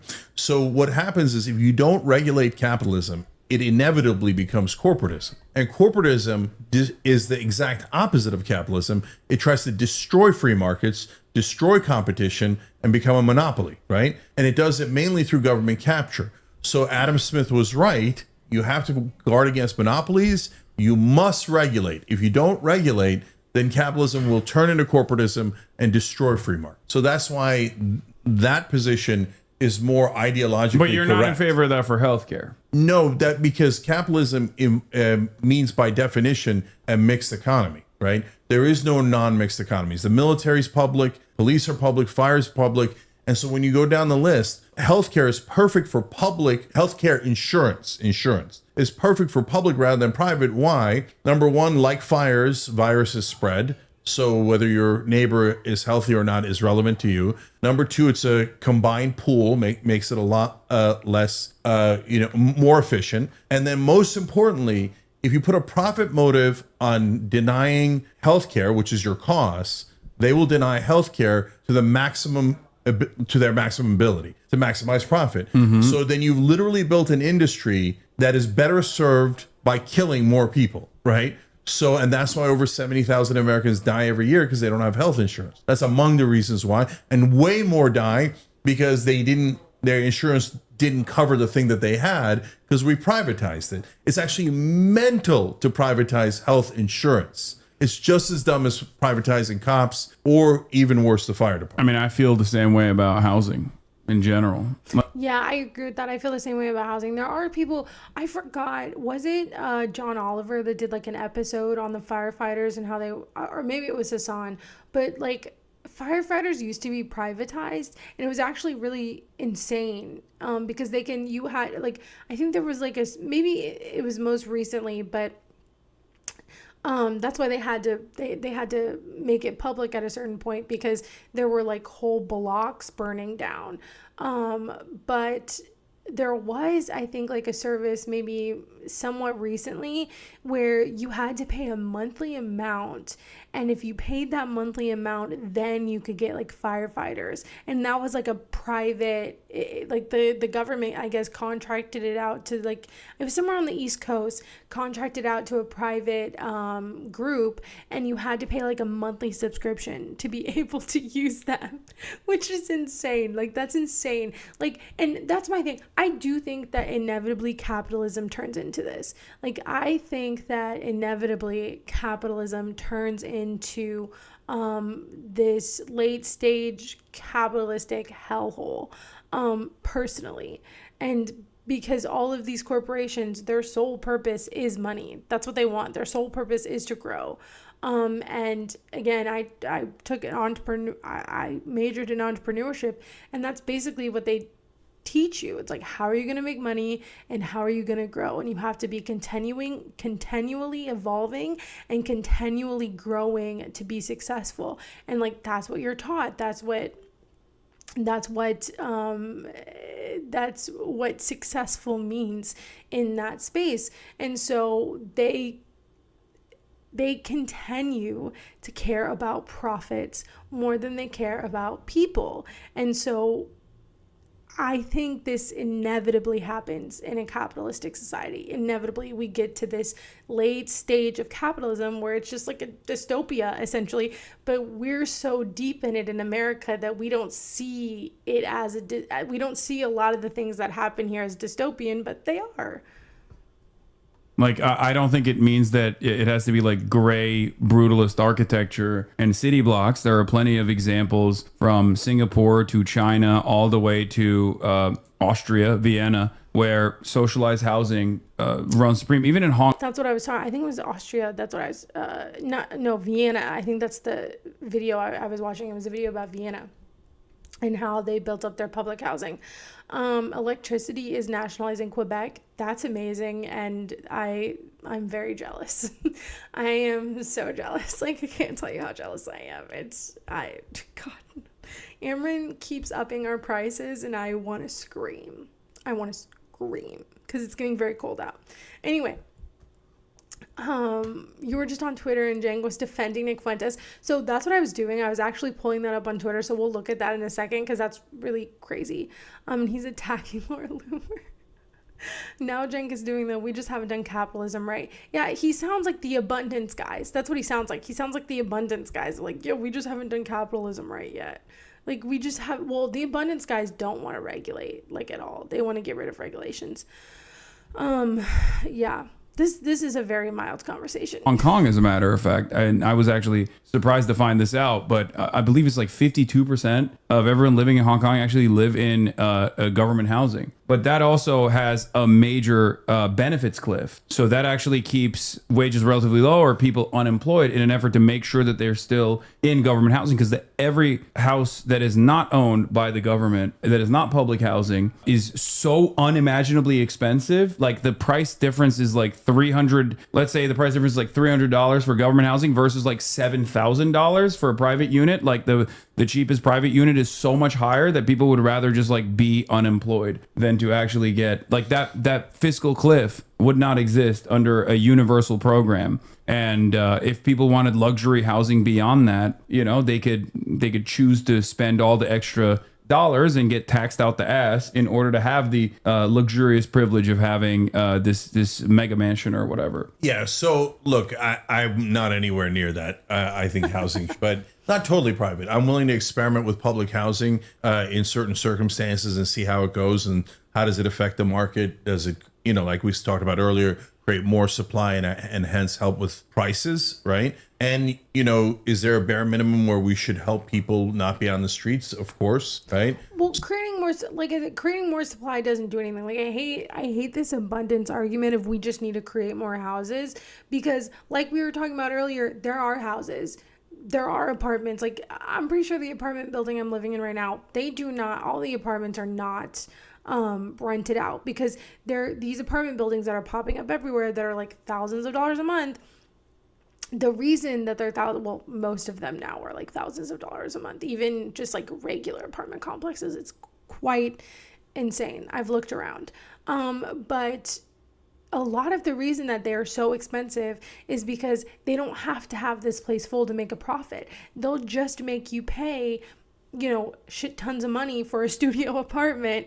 And so that way they'll still make their money back, even if they're not full, even if there isn't someone renting out, you know, the apartment next to me, right?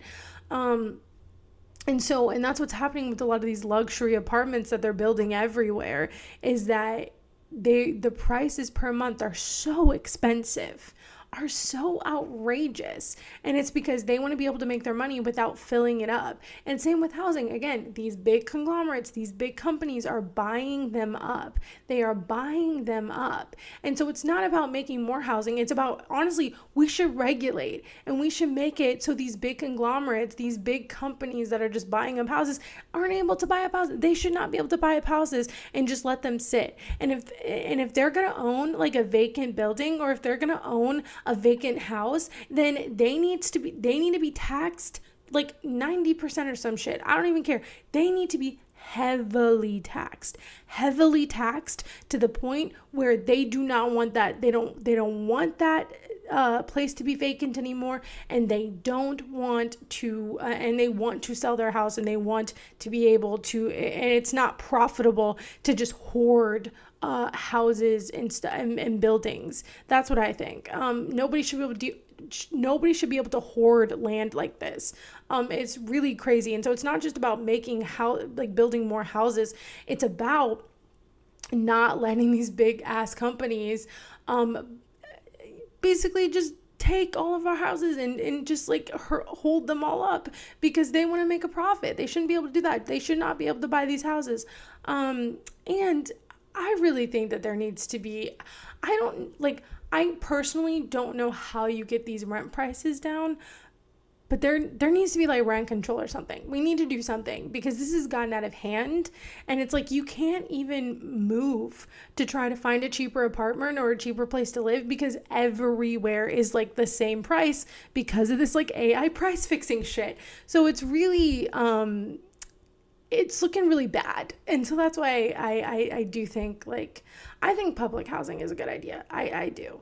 So then, you know, in the lower levels, you're having a conversation is what degree is it public? Because if they're I think we all agree if they're homeless and they want shelter, we should give them shelter, right? So that's in a sense public housing, like the lowest level. But it's not permanent, right? So it's not permanent. And but I'm just saying that at the lower levels, by definition, you have to have some sort of public housing. Yeah, you're saying like you have to have some sort of permanent public housing for people who just like literally have no other option. I think that that's a possibility. Yeah, right? okay. And I think it so, should be permanent. but the minute you get into the middle class and beyond, you got to have a normal market. Why? Why do you think so? Like, what do you think are the downsides of public housing? Anytime that we like I do believe in the markets. So if you're going to have public not sneakers or burgers or jeans or The free market is the biggest lie ever told. Like, the free market is the biggest lie ever told to us. It's such a lie. There's no such thing as the free market. There is no such thing as the free market. When all these companies get kickbacks and they buy their shares and they go up in their shares go up in price, so they're inflating their stock price. So they're inflating their businesses worth, and like none of this shit is real. None of this shit is real. None of it is real. Like, the stupid free market shit is not real. They're over here AI price fixing apartments. How is that a free market? That's not a free market. Like, this is so dumb. This is so dumb. The free market doesn't exist. It's not real. It's just a stupid thing to be like, oh, well, the free market. It's not free, man. What do you mean it's a free market? It's not a free market. What are you talking about? Free market doesn't exist. Our government has had a hand in our economy forever because that's what governments do. The free market shit is stupid. It doesn't exist. Move to Vermont and you'll get our electricity. Honestly, I need to move out of Missouri at some point. At some point, I need to move out of Missouri. So maybe we'll see. I do need to move out of Missouri at some point. or even houses or cars. Okay, there's a difference. Okay. One is clothing versus the other is shelter, though, right? Like I that's why I say, like, you can have a private market or a free enterprise for small businesses, or even for certain goods that people are offering, and but when it comes down to the things that are necessary for survival, I'm a believer that the profit incentive creates a negative experience for people that simply need to get this thing to survive. And I think it would make the public overall much more productive. And same goes for education. Also, it's not a free market because of the monopolies. Like I said, like the monopolies, there's shit tons of monopolies. And when you have these big conglomerates, like, sorry, I was just thinking about it. When you have these big conglomerates like Walmart and Amazon and all these people who specifically go after their competition, and when they move into cities, small businesses around them close. And when, like, because Amazon is notorious for like buying up businesses and like trying to buy their competition and trying to like go, and Google like was like, they were trying to like regulate out their competition. They went to court so they wouldn't have competition.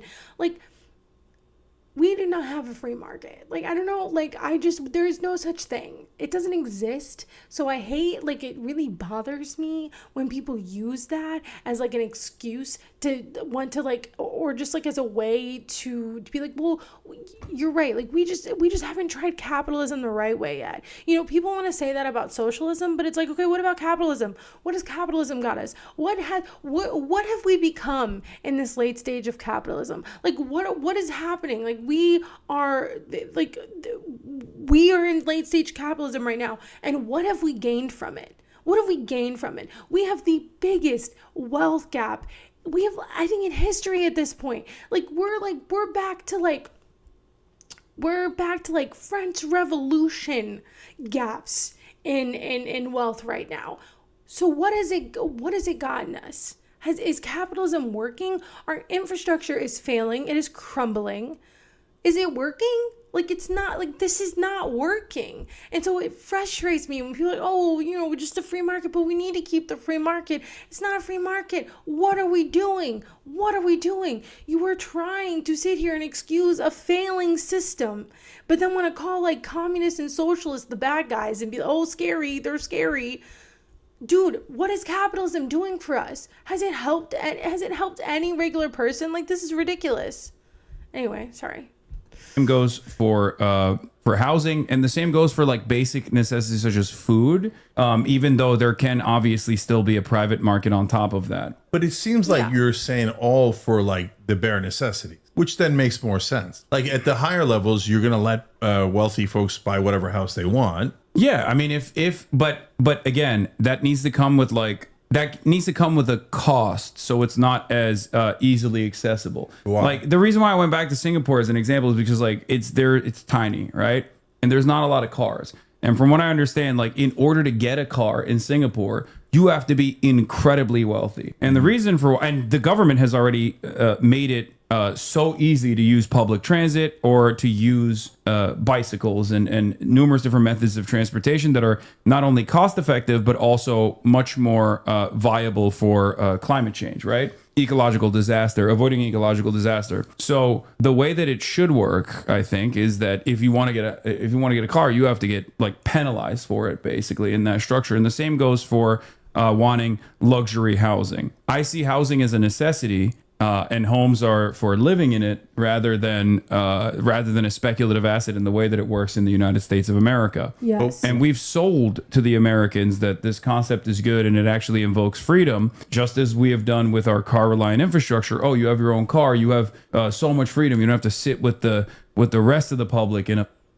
subway or whatever, but that creates unimaginable traffic density. It's worse for the climate overall. Yep. It even has economic issues associated with it. Yep. And the same goes for housing too. Yeah. Yep. So look, I'm not an expert on housing or car regulations or anything, but my general sense of it is no.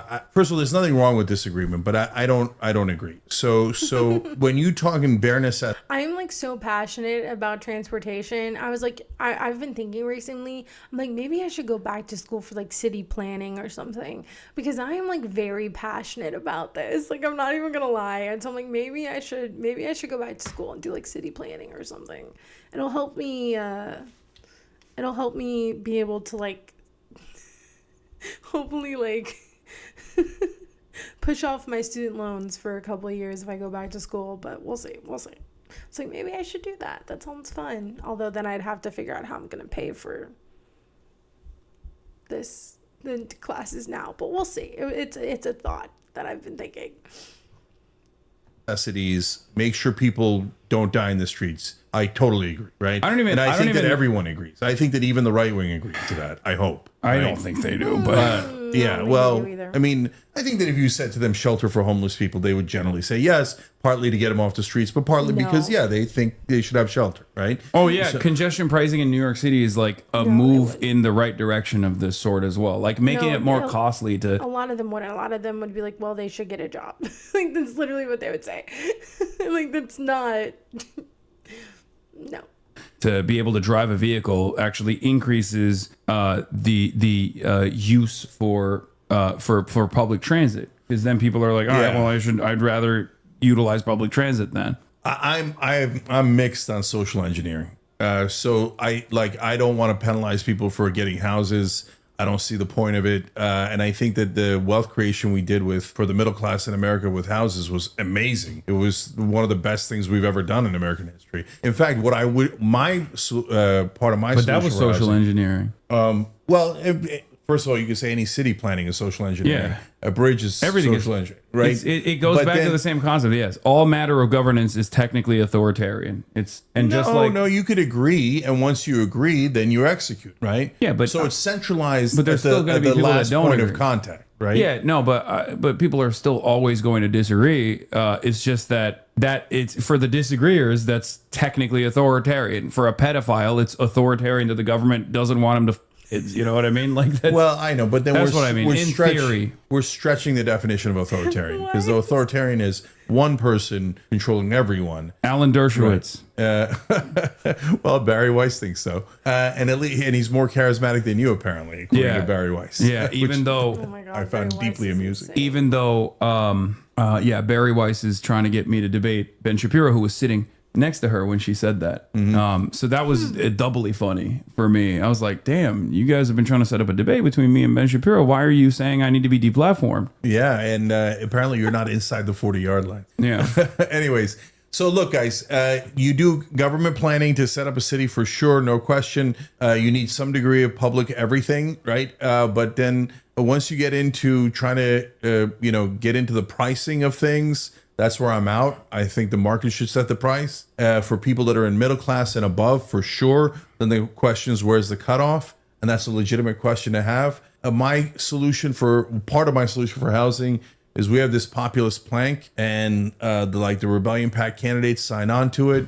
And what that is in that case is we ban private equity from buying residential real estate. And the reason we do that is because when they buy the homes, they're driving up prices because they're limiting supply, they're increasing demand. Yes, that's what I was saying earlier. He's saying it better than me.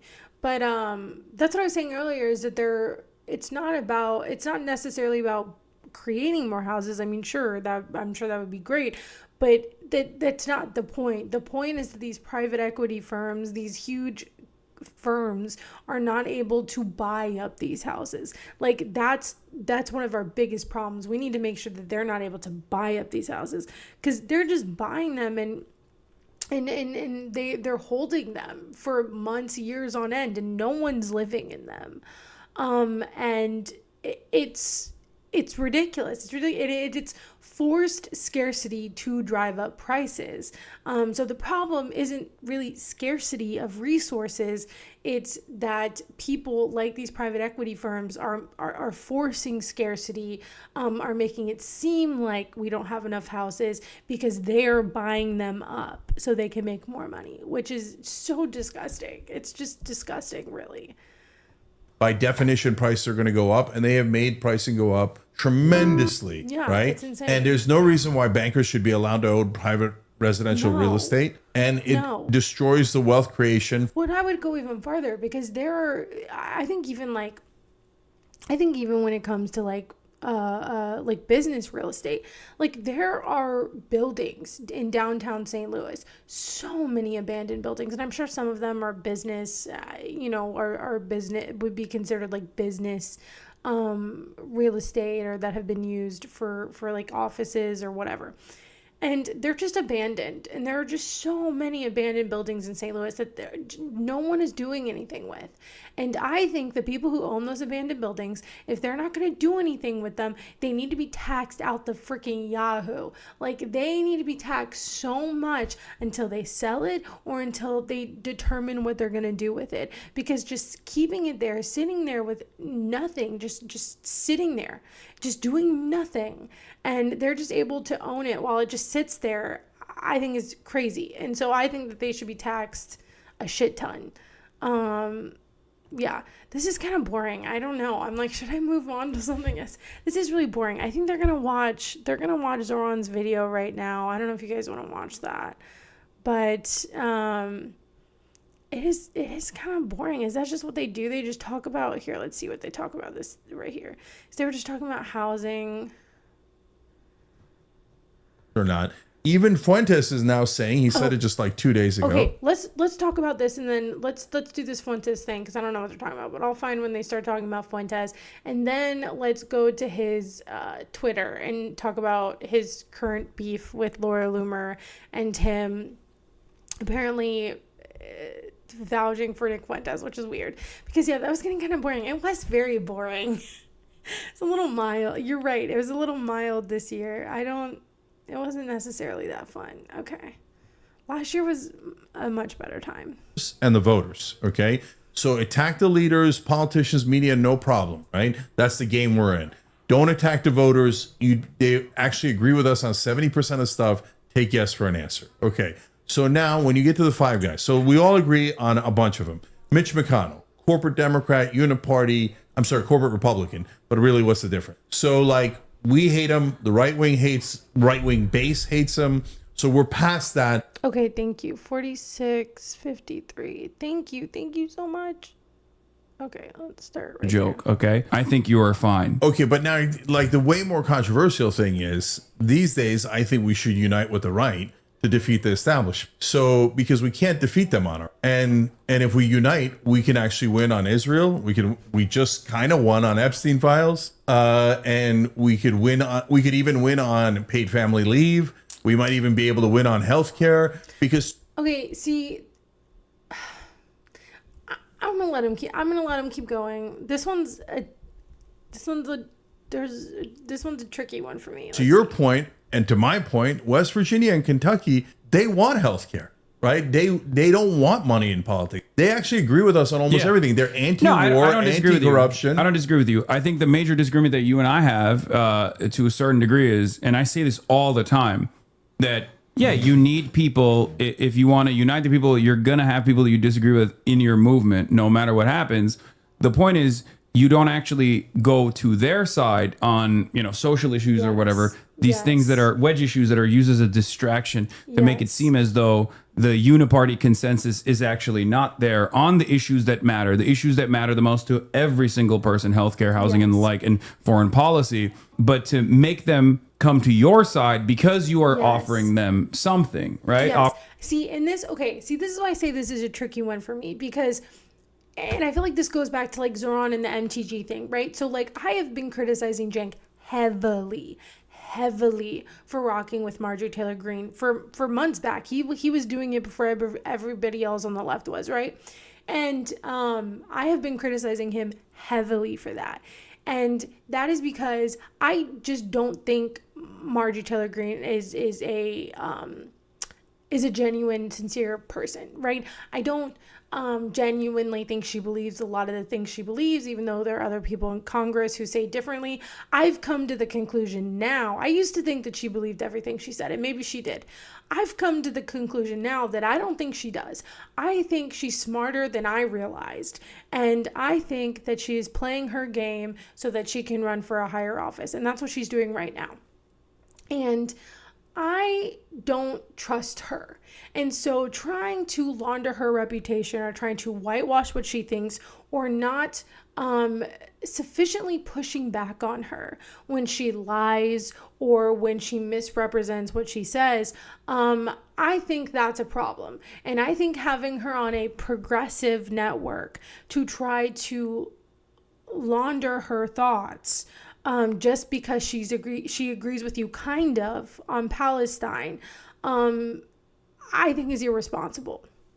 And that's why I have been going hard on Cenk for so long, because I think it's irresponsible. And I think it's crazy that you have her on when she is incredibly racist. She has said incredibly racist about the same people that you probably have helped, like a lot of the progressives that I feel like, I don't know how much Justice Democrats was involved in all of the squad members, but I know that they have like endorsed them and stuff, and they were I think they were pretty involved in the beginning. She has been so incredibly racist to almost all of them. She is a horrible person.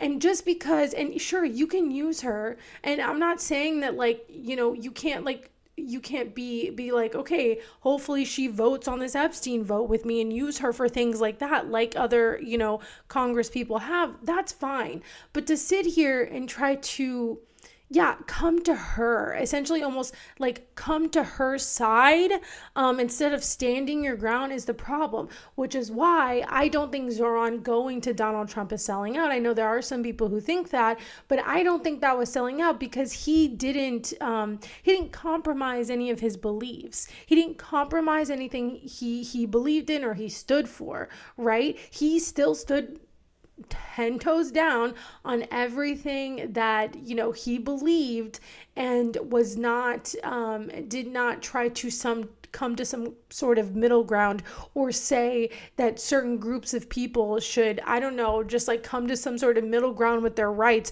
because it makes certain people uncomfy. Like he didn't do that. He wasn't going to throw trans people or gay people under the bus to get Trump's approval, right? And so that's what I think the difference is, and I think Hassan's right.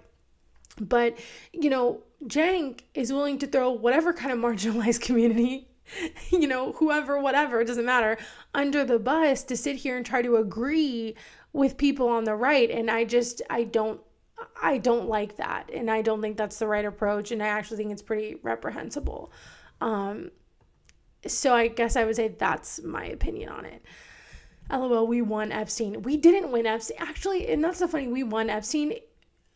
Yes and no. I would say yes, public thought on it is like against Trump, which I think is a good thing.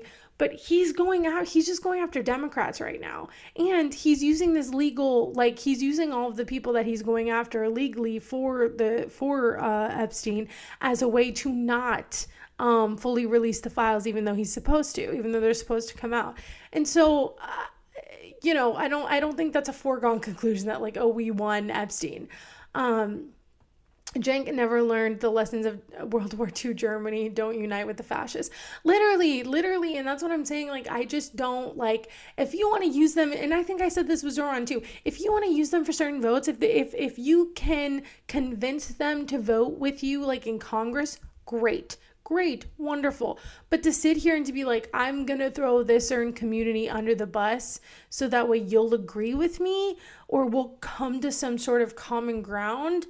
I just don't think that's not progressive. It's not being a leftist. And I think it's just really, I think it's harmful, really.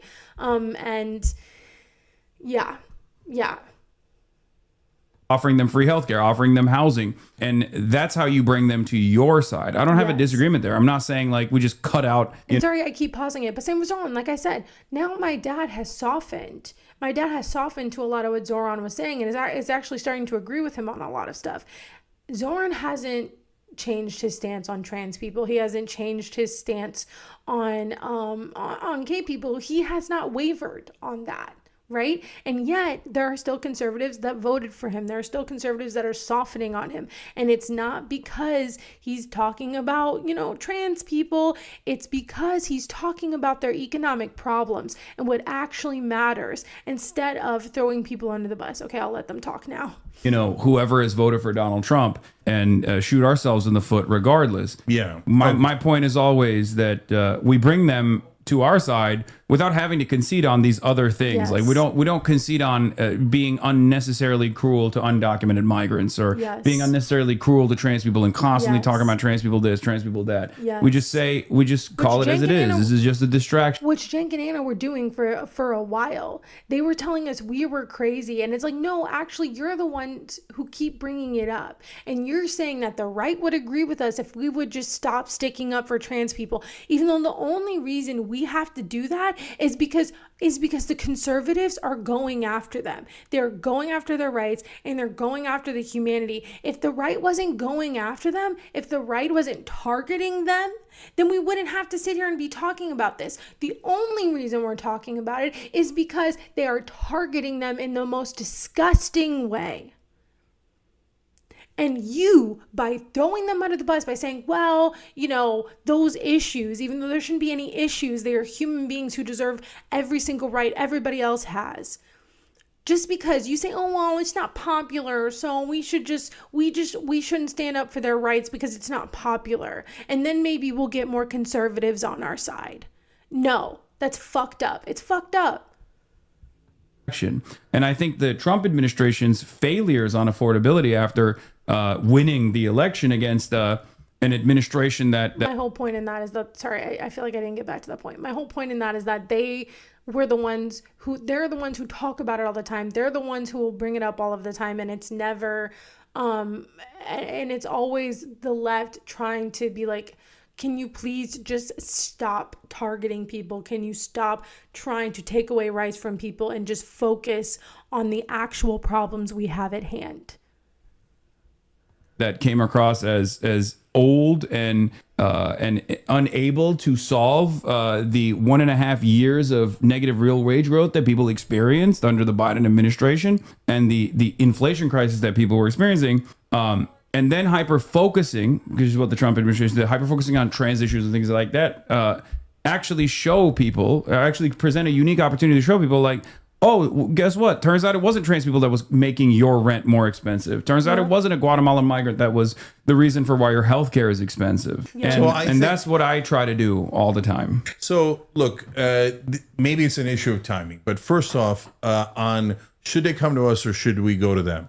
It's kind of a false framing because since we agree on 70% of issues, neither side actually has to go anywhere. But if we don't though, and I don't like that because I feel like that's a false framing. We don't. Sure, are there people who are independent or don't know enough about politics, and so you can kind of sway them or whatever. They just don't pay attention. But no, I don't like this because I think, and Hassan does do this sometimes, where I think he underestimates just how I'm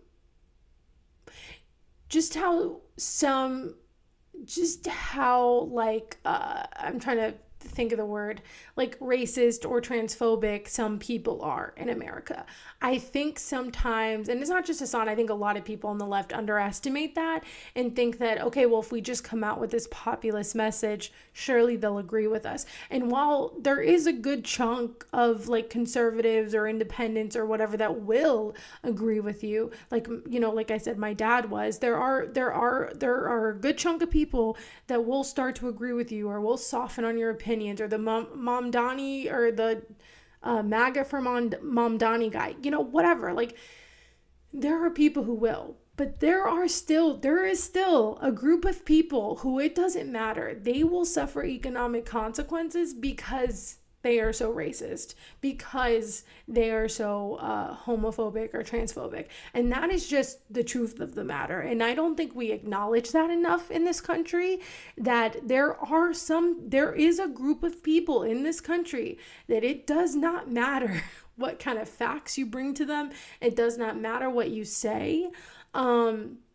They are just this, you know, they are very, and most of them are like extremely religious, but they are so racist or they are so homophobic or so transphobic that the populist stuff doesn't matter. Because if that means that those group of people are also going to be helped, then they don't want it, because they don't want to help that group of people. And that's, I think that we don't talk about that enough in America. And I'm not saying it's everyone, and I'm not saying you can't get some of those people to, I'm not saying those people can be redeemed, but I do think that there is a lot of unlearning of propaganda that needs to be taught, especially in like older generations. There's a lot that they're taught. There's a lot of propaganda that they've been filled with that I think, since we don't address it and we don't teach real history, people are coming at their policy beliefs in a very skewed way, because a lot of the times, again, they just believe the propaganda of what they're told, and so of what they told when they grew up, and so they don't see, you know, redlining as racist. They don't see how certain things are racist. And then when you call things racist, like redlining, or I'm trying to think of other things, but or people or you know, getting reparations and stuff, they don't come at these opinions with clear eyes or the facts behind them or with the history behind them. They come at it with vibes and how they're feeling and whatever they were taught growing up. And so I do think that that's a big problem in America, is that a lot of people are just like really racist, and they are just like really homophobic. And if that means they're going to suffer because they don't want to help those groups of people, then that's what they're going to do. Not everyone, but I do think that there's a chunk that we don't talk about enough. You're talking about traditional left-wing policies. That's literally what I've been doing the last 2 years. I've been saying yes to the right wing who are coming to our traditional policies, right? So you're anti-war, that's traditionally left-wing, right? You're anti-corruption, that's traditionally left-wing. You're for paid family leave because you want more babies and you want... They're not actually anti-war, though, and this is something Cenk has been going on about since Trump won. And I also had a video about that where I said, Trump is not anti-war. Mark my words, this man is not anti-war. Here we are. He's going to start a war with Venezuela. He's like essentially saying that we're going to have troops on the ground. So no, he's starting this war. The ceasefire is a sham. It's not a real ceasefire.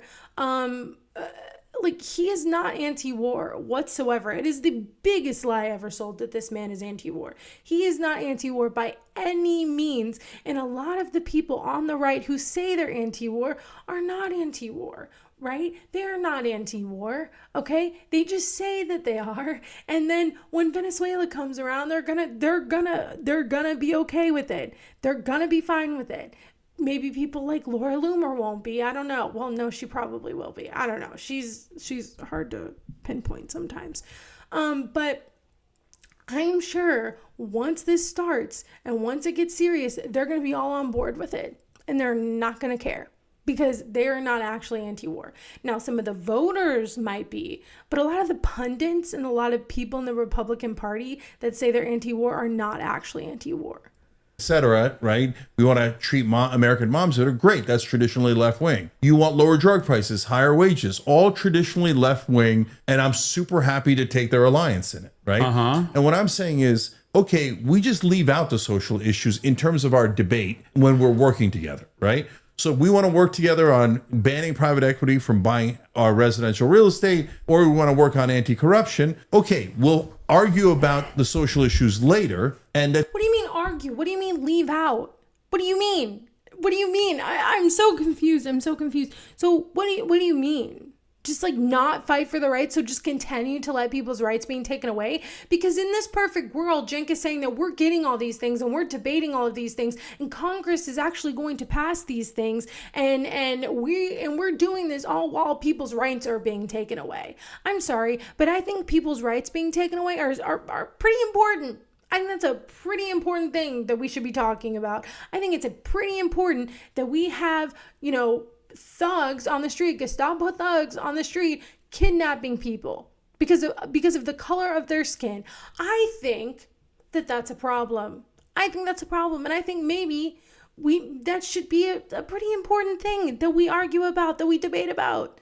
Maybe that's pretty important. I also think that free childcare is important. I think that's a good thing. And if the right wing want to get on board with it, fine.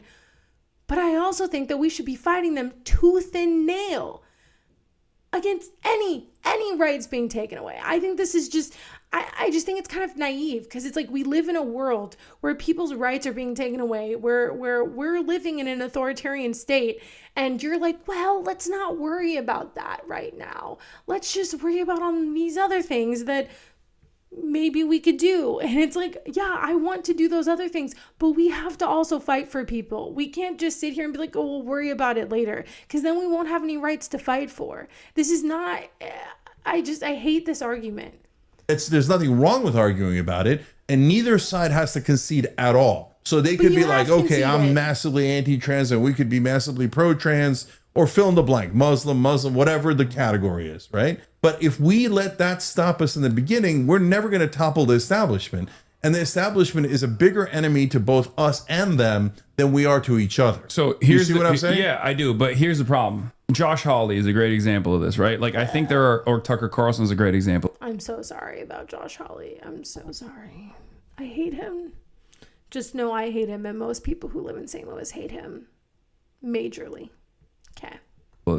I think there are a lot of people who understand that left populism, real populist economic policies, are actually extremely popular amongst the base, right? Across the board, regardless of whatever ideology they slot themselves into, most people find themselves in agreement with these policies. And the problem for them is that they have a higher priority for either the nationalist sentiment, and that's actually the goal that they're advancing, or the goal that they're working towards, yes. Which is, I think, in Tucker Carlson's case, that's the point. Or yes. They're just lying, but they recognize the popularity of these left yes. populist policies, and they're trying to maintain a base of support. But when push comes to shove, just like with Josh Hawley, they will still be servants of capital. And that's the issue that I have with a lot of the right. And I think that's the issue that a lot of people have with the self-described right-wingers. Maybe not the right-wing voters in general, because those people can be convinced and move. But sometimes most people in positions of power within the right-wing machine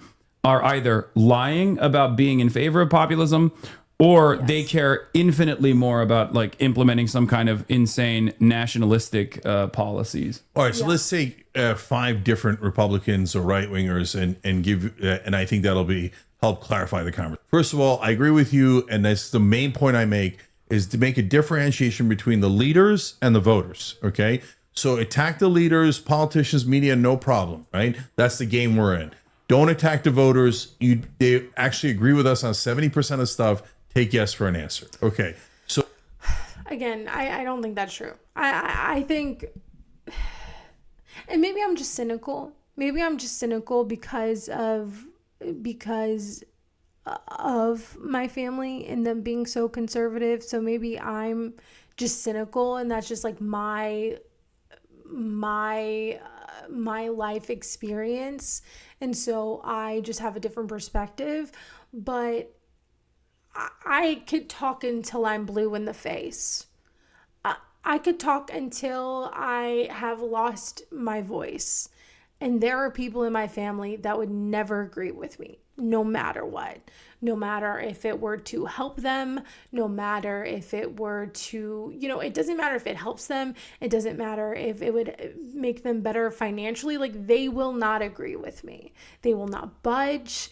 And I guess I've just experienced that so much that it's hard for me when they say things like this, because I'm like, I think you might be overestimating it a little bit, but you never know. You never know. Like I said, there are some people who are coming around, and, especially the voters. And so I could be wrong. So now when you get to the five guys, so we all agree on a bunch of them. Mitch McConnell, corporate Democrat, corporate Republican, but really what's the difference? So like, we hate him. The right wing base hates him. So we're past that. And that used to be our number one impediment. Then you get to Steve Bannon. Steve Bannon pretends to be the biggest populist on the right wing, like the godfather of populism in a lot of ways on the right wing. But I'm worried that he's utterly full of shit, right? So here he is. You're worried. He is utterly full of shit. And he is nationalistic. Like, he is an insane person. What are we saying? I'm worried. You're worried? Of course he's full of shit. What? Is behind the scenes working with Epstein, doing a fake wall, constantly scheming for power and more power. Yes. Like, wait a minute, I thought you were against the elites. And at every turn, it seems like behind the scenes, you're actually helping the elites, and you're using populism as a way to get popular to do your actual agenda. So I'm super worried about Steve Bannon. Right? That's why I don't even like the term. Like, Cenk has ruined the term populist for me. Like, I just don't even. I just now when I hear that word, I have a bad connotation with it. I do, because I feel like centrists and more liberals are using it, and right wingers are using it to try to act like they're gonna do like socialist shit, but they're not actually. So the word populist, I really just don't even like that. I just don't even like that anymore. That also gives me a bad connotation now. Now you move to Josh Hawley. Josh Hawley's got his foot in in Mitch McConnell's camp, and he's got his foot in populism. He's a liar. He did actually stop taking corporate PAC money, so he's not 100% full of like the other guys, like Ted Cruz, etc. Right? So he's only 50% full of now. So that's an improvement, but at the end of the day, he's too attached to the old system. So he's going to side with the McConnells of the world, is my guess. So not that. No, and he lies. He's just a liar. He lies, and he'll take any PR stunt he can. Like, he came out here the first day after the tornado, never saw him again. He just came out here for the PR stunt. He doesn't care. Everybody in St. Louis hates Josh Hawley. Nobody likes him here. Everyone hates his guts. He lies. He's horrible. He's not populist. Okay, this man is not populist. He does not care about you. He does not care about me. He never has. And so to even like, this is my thing with Cenk. It's like, did you actually believe Josh Hawley? Did you believe Steve Bannon? Because you're saying, oh, I'm worried about Steve Bannon. So does that mean you believed him at any point? Like, how are you that gullible? Like, I'm trying to understand. Because Cenk famously has always said, wasn't he the one who said it? If a Republican's mouth is open, they're lying. Where did that sentiment go? Like, where is that gone? Do you not believe that anymore? Like, what is happening? Not useful, right? So now we're left with two guys that are left. Tucker Carlson, and I'm going to say the word or the name, Nick Fuente. Okay. Yeah, no, it's I have stopped censoring. Who both are not populist or whatever the hell. Like, no, they're not. That Nick Fuentes mentioned, since he's getting profiled by the New York Times, you know? Yeah. So Tucker Carlson, I think, has a shot at actually meaning it. And so I'm not sure that I agree with you. You and I have had a private conversation about this many years ago, and I think I've been vindicated on this. I think I've been vindicated on it, but we can have that conversation in a minute. So to now you go to, we'll come back to Tucker.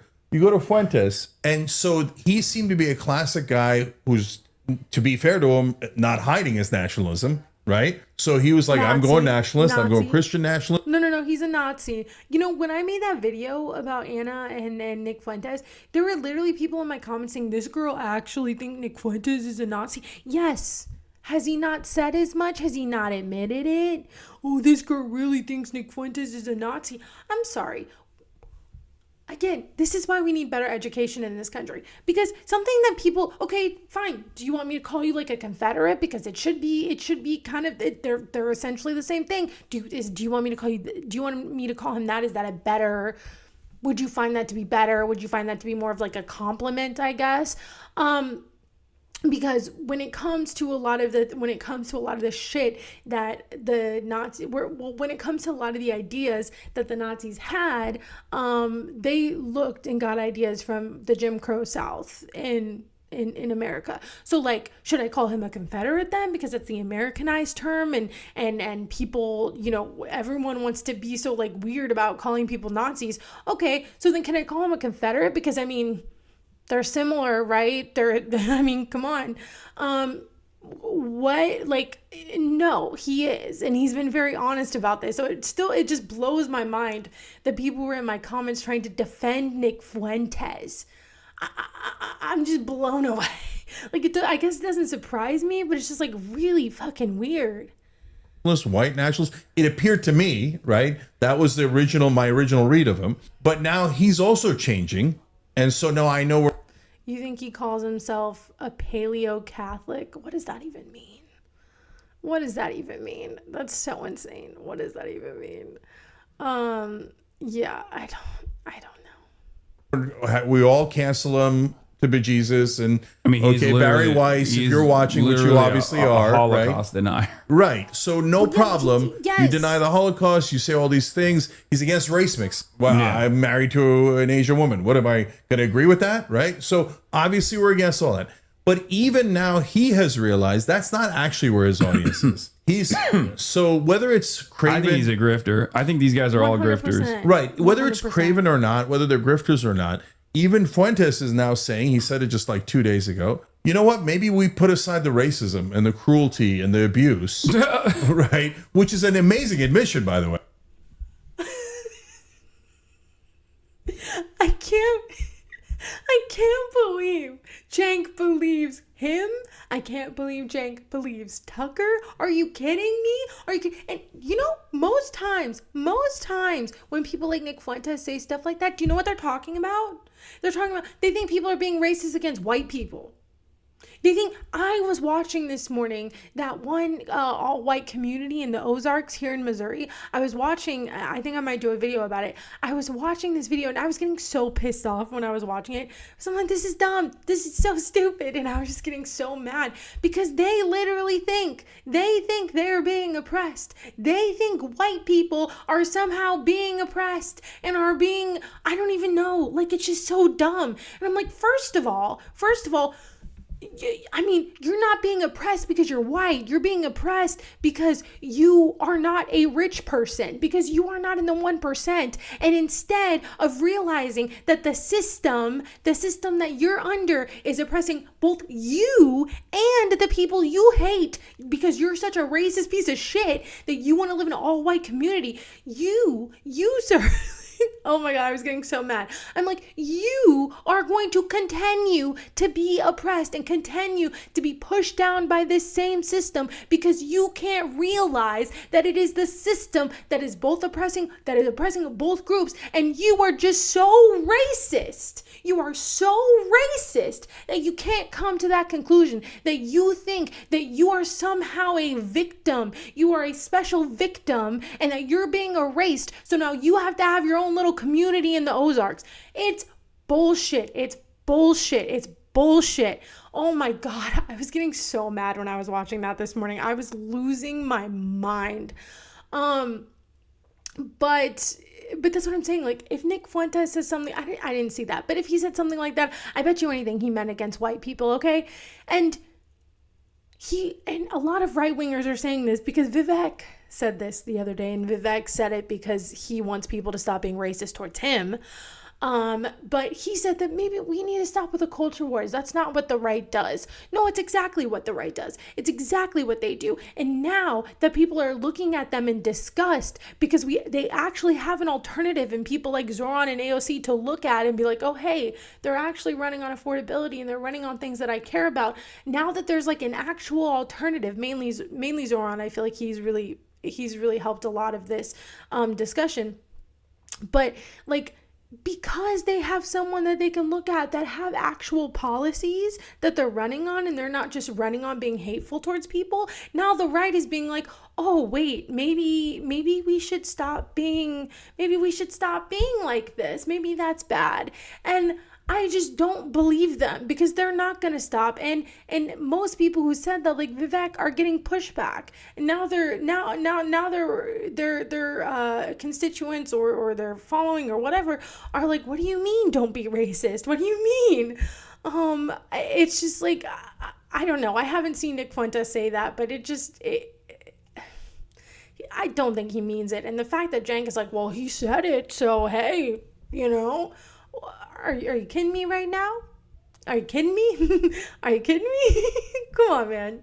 Way that kind of is the direction they were going, right? And he says maybe we put that aside. I just don't to be able to unite with the left. I don't believe I'm not anything saying yet. yes to I don't Fuentes. believe it either. I'm just saying look at the tide moving. The tide is moving towards populism because it's being driven by the audience. The audience wants real populism. So when they says bullshit, they don't want it, and they're pushing in a better direction. So why is Tucker, now let's go to the heart of it, Tucker, right? Why is Tucker to me today different than he was on Fox News? Because on Fox News, he worked for corporate media, and he says it now himself. He says, yeah, I mean, there were certain things we were allowed to say, not allowed to say. I regret a lot of the things that I said on there. So now he's more tethered to the audience than he is to Rupert Murdoch. And so he tries to serve his audience better. And now he says wrong about Iraq, right? Wrong about war overall, wrong about a bunch of things, right? Mm-hmm. And by the way, have a lot of us on the left said as much as he has about all the things we're wrong about, right?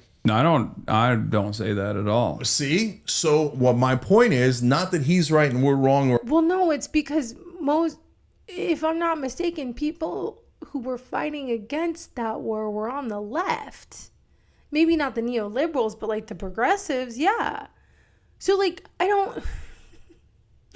want to know what Cenk thinks. What have like leftists been wrong about? Listen, I have been wrong many a times, and I will correct myself, and I will admit when I don't know something, or I'll admit when I'm wrong. Like I am not perfect. I do not know everything I'm not perfect by any means whatsoever. I've learned a lot, and my opinions have changed a lot throughout life, which is why I think it's important for people to be educated on a lot of American history that we don't get taught, because I feel like it kind of deprograms you a little bit. But to believe them, to like actually believe Tucker Carlson and Nick Fuentes are being honest actors right now is insane to me, especially Tucker Carlson. Are you kidding me? That man lies. Everything that comes out of his mouth is a lie. He just lies.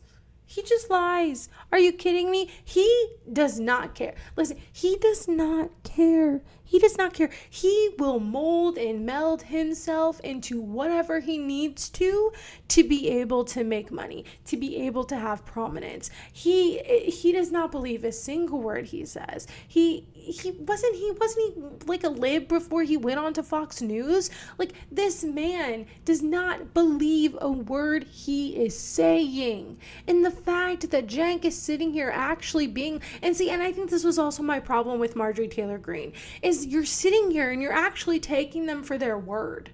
You're actually taking them for their word, which is crazy. Because how many times do you have to see people like Tucker Carlson, people like Marjorie Taylor Greene say one thing and do the other? How many times do you have to see Republicans talk a big game and then do the opposite, or then cower when it comes to voting or what have you?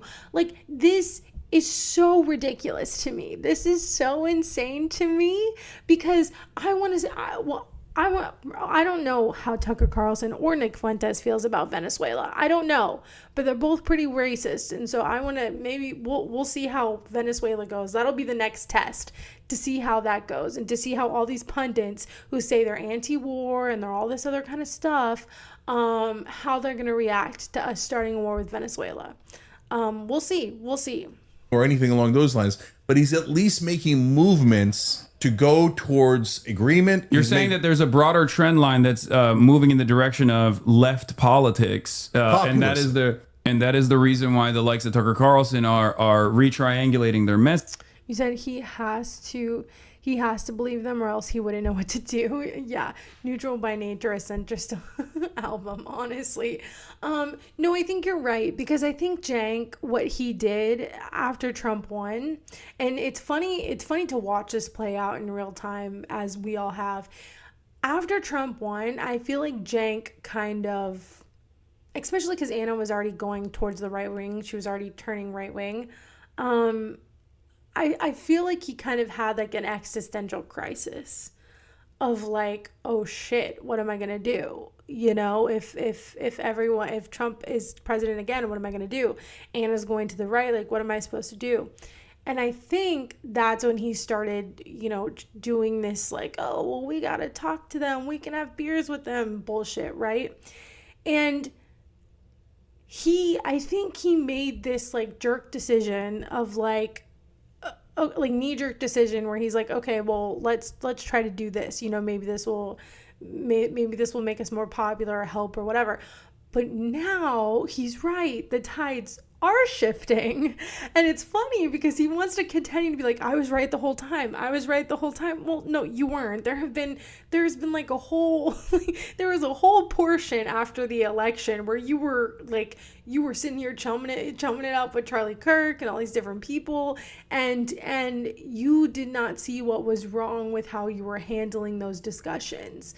And now you want to be like, I was right the whole time, and they really are serious and they really do mean what they say, and like we should listen to them, but I was right the whole time and now we're pushing towards the left. And I just think you're right. I think you're right, because he did not foresee this leftward tide coming so soon. I think he thought that like, oh, people are more right wing.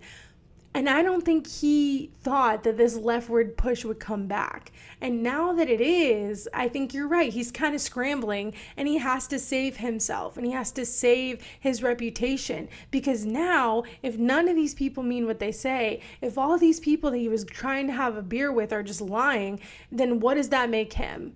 Then where does that put him in his reputation, you know? So I think you're right. I think he has to like cling on to this like desperation of them even being somewhat remotely populist, because he's kind of put his whole reputation on it at this point. He staked his whole reputation on it at this point. Messaging, that's somewhat understandable, but I do think that ultimately, I don't necessarily care for Tucker Carlson personally or Nick Fuentes, but I do care about changing the mindset of their audiences, because I find socially regressive politics to be and reactionary politics to be a distraction, and that anyone that does that to any degree is inherently reactionary and deliberately doing this because they want to move people's attention and focus away from the material inequities that they are facing and away from steadfast approach to dealing with those problems. That is the reason why it's very easy for me to say all right-wingers in general are grifters, and even that moderation that they're engaging with is them simply reading the room and recognizing that they have to offer some kind of what you call populism, some kind of left-wing material solutions. Let me say two things about Some of which do it because they want to maintain their popularity. Some of which do it because they have a higher degree of priority for like fomenting nationalistic sentiment, and they think this is the most effective way of doing it. I mean, Adolf Hitler was in charge of the National Socialist Party, right? Because at the time, socialism was a very popular movement at a time when liberalism was failing, just as it is now. Fascist movements were presenting themselves as revolutionary movements or an alternative to socialism that wasn't as scary in Mussolini's Italy. And that's what they're doing now. That's exactly what they're doing now. And that's why they're now taking up the stance of like, oh, that's why earlier when we were watching that video of Fox News, they're like, oh, Trump is the affordability president, even though he's not. And I think anyone living in reality right now knows that he's not. Prices have gone up a shit ton.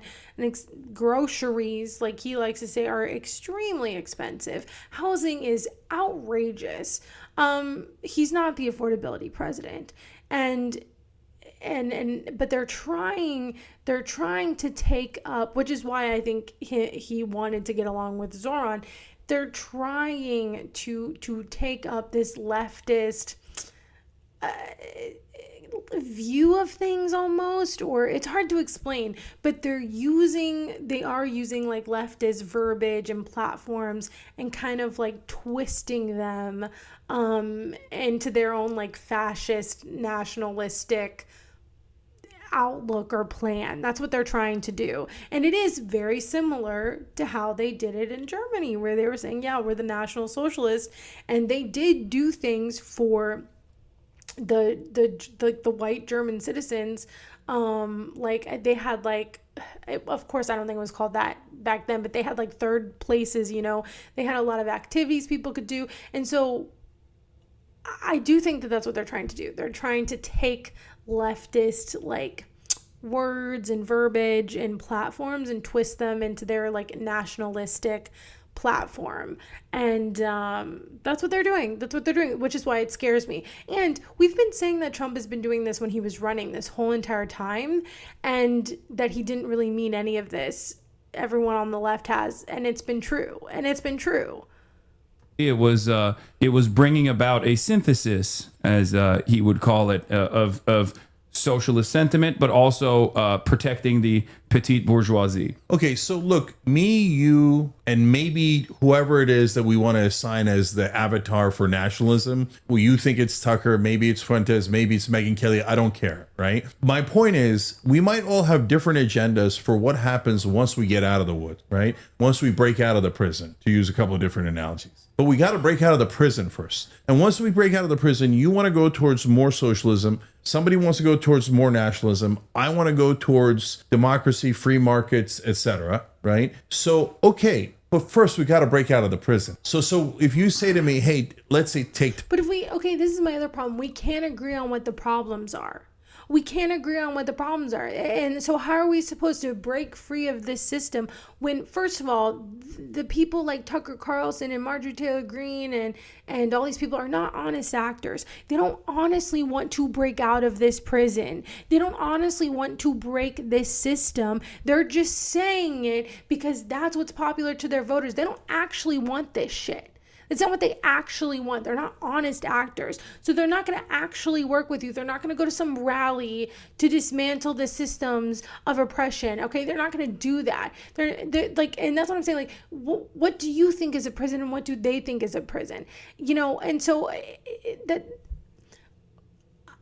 this is another reason I get frustrated with this sentiment of 70% of people agree with this. On the surface level, yes. On the surface level, everyone will agree that prices are too much. On the surface level, everyone will agree that rent is too high, that groceries are too expensive. Like, everyone will agree with that on a surface level. But once you dig down and you want to get to the root of the cause of that, that's where we all disagree. That's where it's hard. That's where it's hard, because it's like, okay, so they're saying, okay, well, it's immigrants.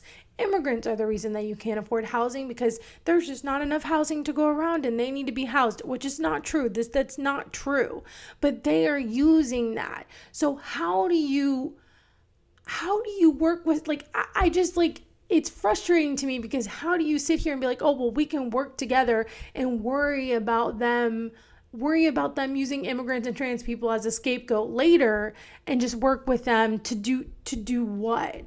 Because they're their solution to lower prices, and they're selling this is what Trump's administration to lower rent prices and lower housing prices, is to continue to target and go after and kidnap and deport immigrants. That is their solution. So how are we supposed to break out of this prison, like Cenk is saying? How are we supposed to lower these prices when their solution is brutalizing immigrants? Which is not doing anything. It's not going to improve the prices. But like, I don't understand logistically. I don't understand realistically how we do that, is my other problem with this argument.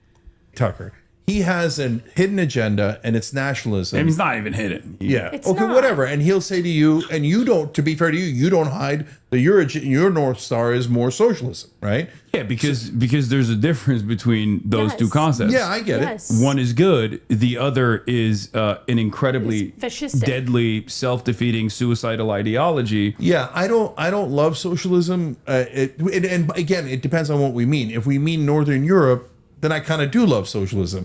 If we mean like, No, northern. Venezuela, then I'm gonna go farther than Europe. I don't know what you.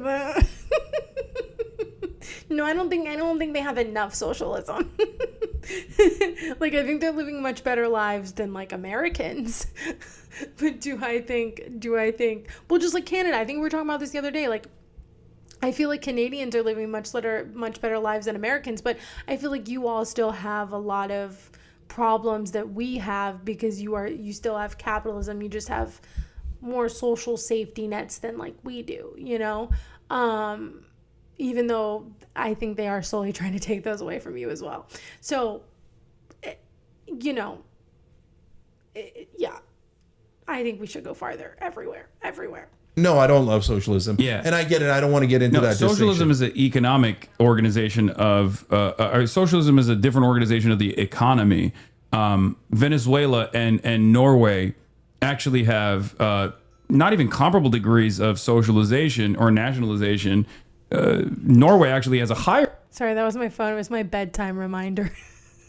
I'm going late today. It's fine. degree of nationalization. This entire extraction industry is nationalized, as opposed to Venezuela that has a lower degree of socialization. Yeah, like But- naturalizing your oil reserves, Yeah. by the way, is a super interesting Yeah. idea. So that's what I'm saying. but that's just. but that's like the difference there is, of course, the way that the capitalist hegemonic superpowers have treated Right. these countries. Exactly. Norway is Exactly. very close in proximity, or was very close in proximity to the USSR. So the threat of a good example from the USSR was what allowed a lot of these Western European countries to continue a degree of socialization, because they were conceding. Just like you're saying, Tucker Carlson is conceding to us on a lot of these issues. The capital owners there were conceding out of fear that if they don't concede at all, then they are going to become communist. Then the European countries are going to snap into I got you. revolutionary communist movements. So I got you. But what I'm saying, Haas, is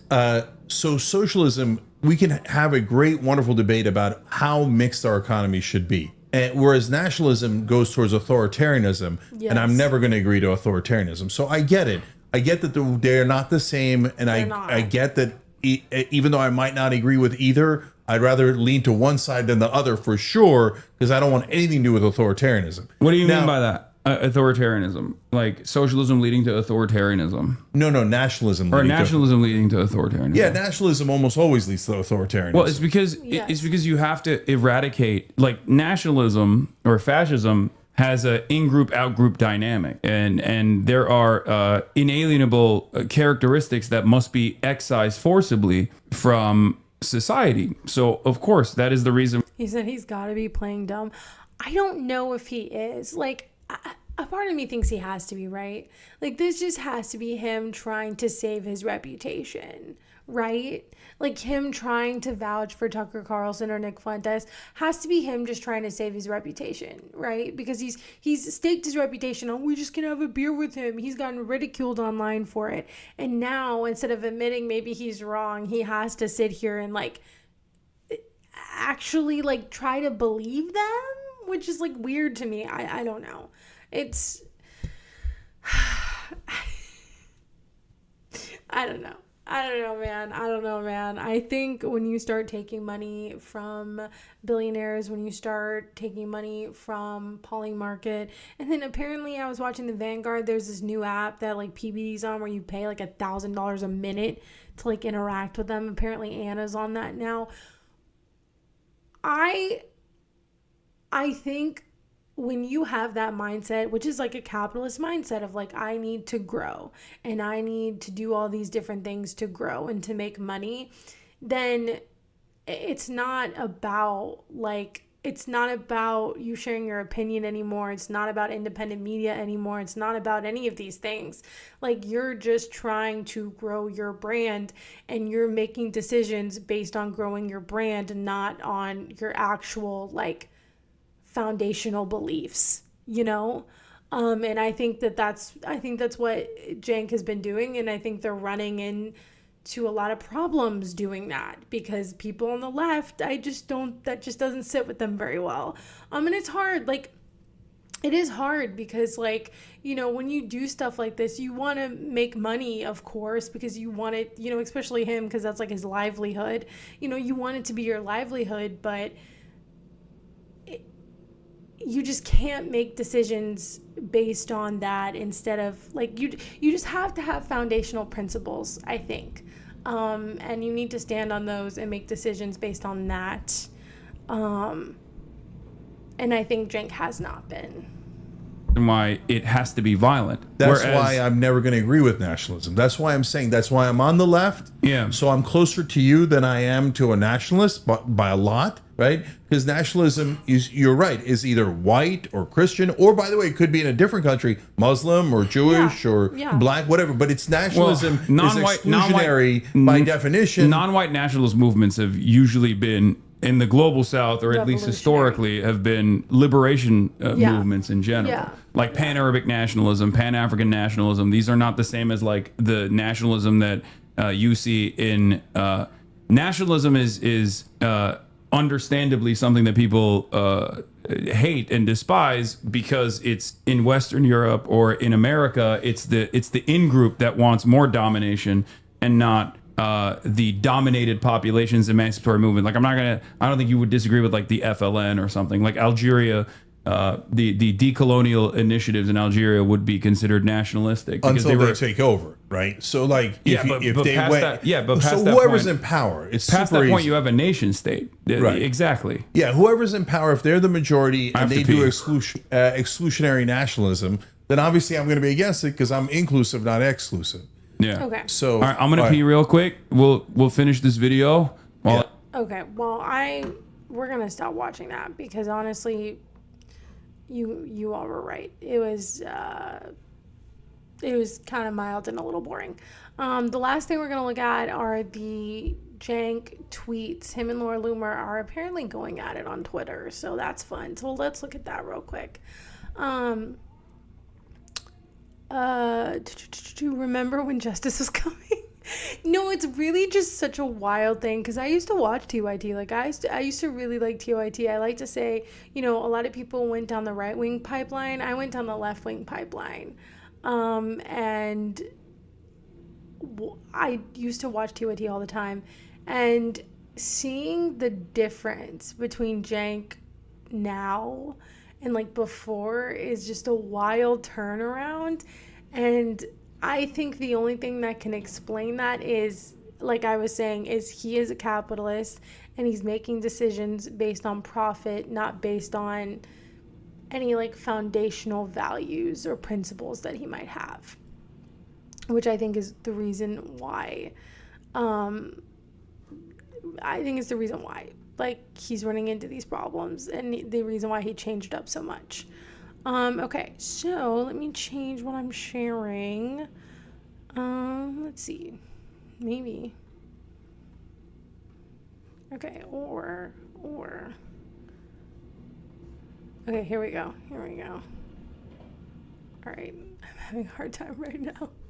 Oh no, why is this not working? Okay.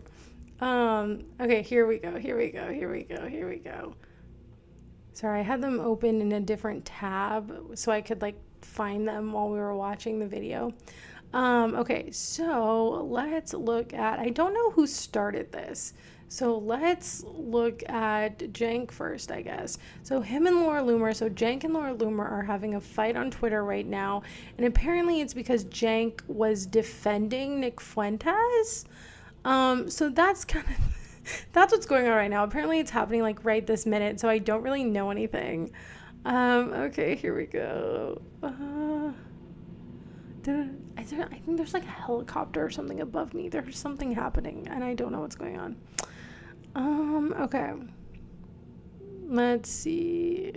Oh, here we go. Okay, maybe this is it. Okay, so the Washington Post and Dan Latham used to occupy this desk inside the Pentagon press room. Now it's mine. Ew, oh my God. That's terrifying. Okay, Cenk said Laura Loomer is much more bigoted towards Muslims. Oh, why did he do this? Okay. Now I'm seeing why this is a problem. Why do you have to compare them? They're both bigoted. Why do you have to see? Just ruining everything today. Why do you have to sit here and try to why are you trying to stand up for him? This is very confusing. Okay, Laura Loomer is much more bigoted towards Muslims than Nick Fuentes is towards Jews. Okay, I didn't read the full sentence. But still, it's weird. Why are you invoking Nick? I just don't understand trying to stand up for him or whitewash him for any reason. If either party gave Fuentes a desk inside the Pentagon press room, all of Washington would explode in fury. I don't think so anymore. No, I think personally that he's become normalized. I don't think it would be that big of a deal, actually. Although I do think it should be a big deal. I think it should be a big deal that Laura Loomer's in there. I think it should be a huge deal. That's insane. That's insanity. But do you know what? Do you know what's insane? We also have Mike Lindell news in there. So, I mean, how far have we really fallen? I'm just saying. Okay, Loomer gets it and no one cares because Israel runs the place and everyone knows it. Okay. Oh, was that it? That was it? There's not any more? That's all I saw. Okay. Wait. Okay, maybe there's more down here. Oh, she said that's it. I guess he's been going after for a couple days now. That's it. I want a king. You called? Oh, you want a dictator that agrees with you or is controlled by you? You don't want one that disagrees with you? Or right, that's the problem with kings. Oh, right, that's when we live in a democracy. You seem to hate our freedoms. Okay, I don't know. That was silly. Okay, so that's all he said. That's all I can find. So let's look at Laura Loomer next. Yeah, it's just weird. Why did he have to invoke Nick Fuentes? You could have just been this is crazy. Why aren't we mad at her? You did not have to compare it to Nick Fuentes and be see, Nick Fuentes is somehow better. Or very weird. Okay. She is very bigoted though. She is horrible, and the way she's been going after Muslim people is horrendous. She is a disgusting human being and should not be allowed in the press pool, should not be allowed anywhere in that government. But she has also become normalized. She, I would dare to say, is she's become I think people would find her more normalized than Nick Fuentes, which I guess is what Cenk was saying, which is kind of weird. I don't know. They're both weird. Why are we normalizing any of them? Because she's fucking insane. She's fucking insane. This bitch is insane. Okay, she said, not bad for my first day on the job. Does she have any questions? Oh, wait. Actually, I think it'd be interesting to hear her ask questions in the press corps. Okay. I don't see her responding to Cenk. Let's see. Of course, conservatives just tweet so much. They just tweet so much. Okay. I don't see anything about Cenk in here. Let's see. I'm going to keep going, but I don't see it. I don't use... Oh, here we go. Okay, so this is when she posted it. I don't think she's responded. I don't see anything. Maybe it's the snow plows that I'm hearing outside. That's probably what it is. I don't see anything about her going back at Cenk. Oh, well. Okay. Well, that's what Cenk said. Oh, yeah. Railroad face. Oh, my God. I hate her so much. I hate her so much. She is disgusting. Was he saying that he loved this country because he was watching football with his family? Can't he do that in Mexico? I think he was. Let's go to that tweet. Wait, what did he say? He said, watching the Packers and Lions with my son as our fantasy football seasons hang in the balance. My daughter's baking cookies, mom making the juiciest turkey in America. Who doesn't love this country? And then that's after he said, going to my communist nephew's house later for Thanksgiving. Now also part of America, almost even Americana now. God bless freedom of speech. Love living in a free country where we're all allowed to think and argue whatever we want. Oh, that was not a joke. That was not a joke. He was serious. He was not joking. That was serious. What is with this patriotism bullshit? What?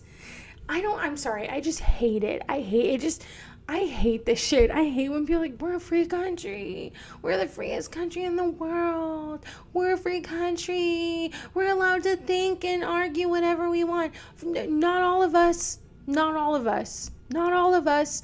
Mahmoud Khalil. I don't want to say her name wrong, but Omeza Ozturk. They were not allowed to do it. They got detained for using their free speech.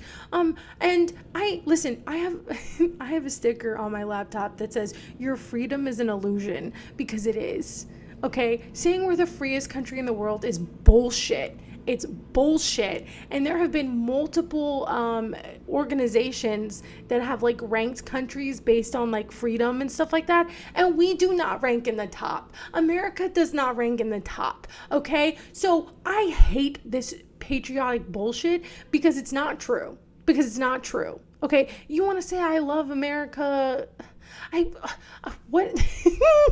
I don't know what fantasy football and baking cookies has to do with being in America. Everyone can do that. I don't understand I get the turkey thing because Thanksgiving, but I'm being nitpicky here, but turkey, that wasn't even what they had at the first Thanksgiving. It was, I'm pretty sure it was venison, which is deer, because I don't think they really had turkeys around at that time. But anyway, that's not the point.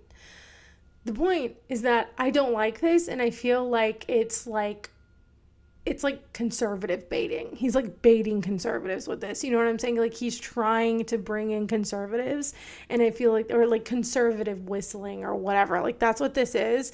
And I hate it. I hate shit like this. I hate it with a passion. And that's why, like, I think my family gets so mad at me because they're like, why do you hate America? Why do you hate America?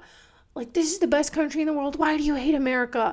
And I'm like, I don't necessarily hate it, but like, I also am not going to sit here and be like, it's the best country in the world, because it's not.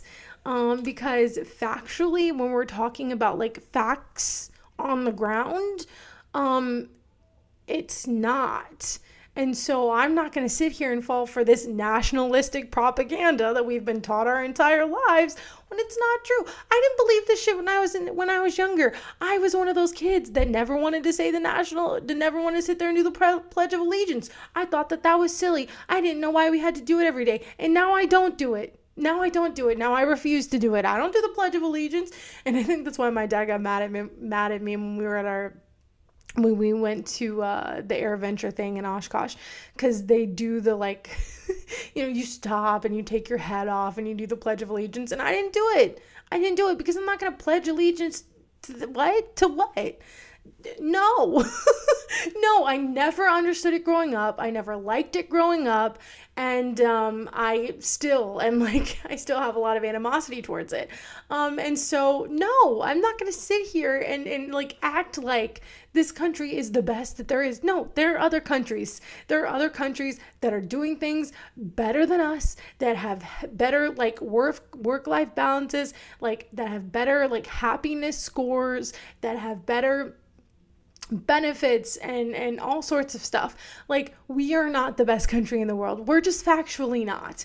And I think when we say that propaganda over and over and over again, and say that we're the freest country in the world over and over and over again, when again we are factually not, we are continuing that propaganda. And just because I'm calling it out does not mean it's like, oh, that's unpatriotic, you hate America. No, I'm just telling the truth. Like, I'm just being honest. I'm just telling the truth, the facts of the matter, okay? And I hate it. It's funny that that's like the one tweet that like triggered me.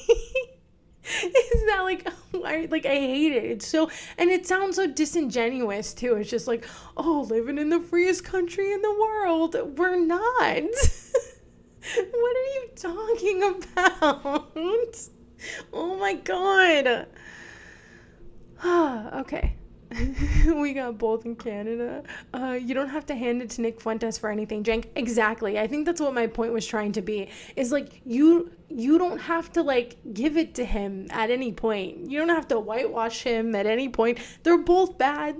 They're both very bad.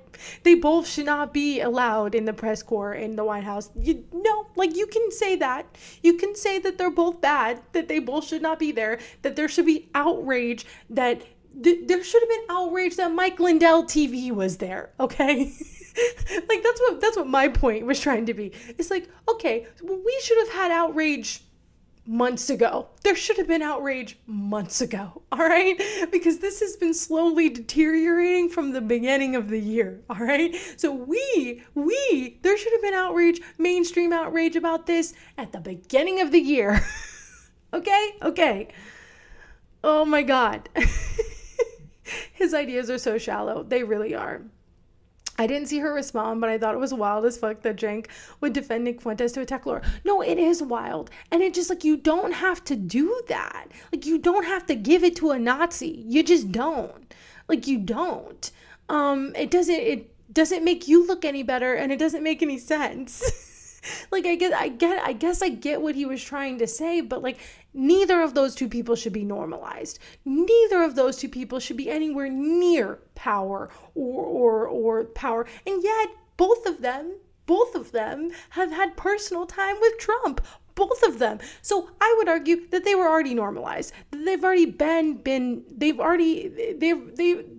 Laura Loomer has been normalized months ago, honestly. But this has been happening. This is not like a new thing. They have been normalized, and that's why this shit is just happening. She's just able to be in the press corps because this has been deteriorating since he got into office, and since, what was it? Was it the AP or was it Axios? I think it was, no, it wasn't the AP. Was it Axios? Who did they kick out because they wouldn't say the Gulf of Mexico? Or they wouldn't say the Gulf of America. The Associated Press, I think. There was outrage when that happened, but like ever since then, it's just been snowballing. It's been snowballing and snowballing and snowballing until now we have Mike Lindell News and Laura Loomer in there asking questions. And Tim Pool was in there asking questions. That's how far we have fallen. This has been an ongoing problem, okay? Like, it's not new. The Epoch Times also got access. It's literally a cult. Literally. No, and I've been saying this for like months now. Every single time we watch like a video of Trump, every single time, there are no real questions. There are no real questions. And anytime there's a real question, he just gets nasty. And he just calls people piggy. Or what did he... Anytime it's a woman asking him a question, he just calls them stupid. And he just says, you're stupid. Well, I guess he does that to everyone, but he specifically does it a lot to women. Like, this has been happening. This has been going on. It's not just Laura Loomer. It's the myriad of people that are in there that are asking the most ridiculous questions. And this has been going on for months now. Okay, we should have already been outraged. This should have already been a severe outrage. But there's so much going on that the press pool, I guess, just isn't that important to people, even though it should be, because it's gotten insane. What was it we were watching when we were watching Reacting to Zoran last week? There was a guy who wanted Trump to sign. He was a journalist and they're asking questions and asked Trump to sign his hat. You're a journalist, man. What are you doing? Can you sign my hat? What are you doing? What are you doing? Pathetic. It's pathetic. But this has been happening. So, like, I do think it's crazy that Laura Loomer's in there, but also, like, it's not just her. There are many crazy people in there that should not be there, but are. The AP, yeah. It's called the Fallen Gong. Yeah.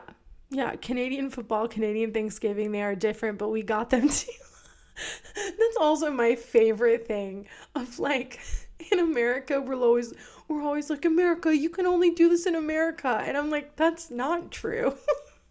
That's not true. Like, I think one of the only things that you can do in America that's just, like, totally normal, not normal, but that's just, like, you just do whatever you want that you can't do in a lot of other places, is guns. You can just buy guns everywhere all the time. Doesn't matter.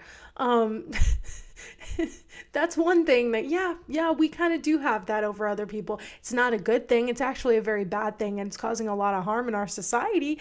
But, people think that's freedom. So here we are. We are one of the only countries that does that. So, again, this is controversial, but I was rewatching Stranger Things over the weekend, and there's this, I think it was in, like, season 4, they go to this big, like, military store and they're able to get all this gear, and Robin is like, how is this legal? Like, how is this legal? And I was sitting there watching and I'm like, yeah, it is legal. And the reason it's legal is because these companies, these weapons manufacturers, they manufacture so many weapons, and they, manufacture them for war, which is why we have to keep having these everlasting wars, because they're making money off of it.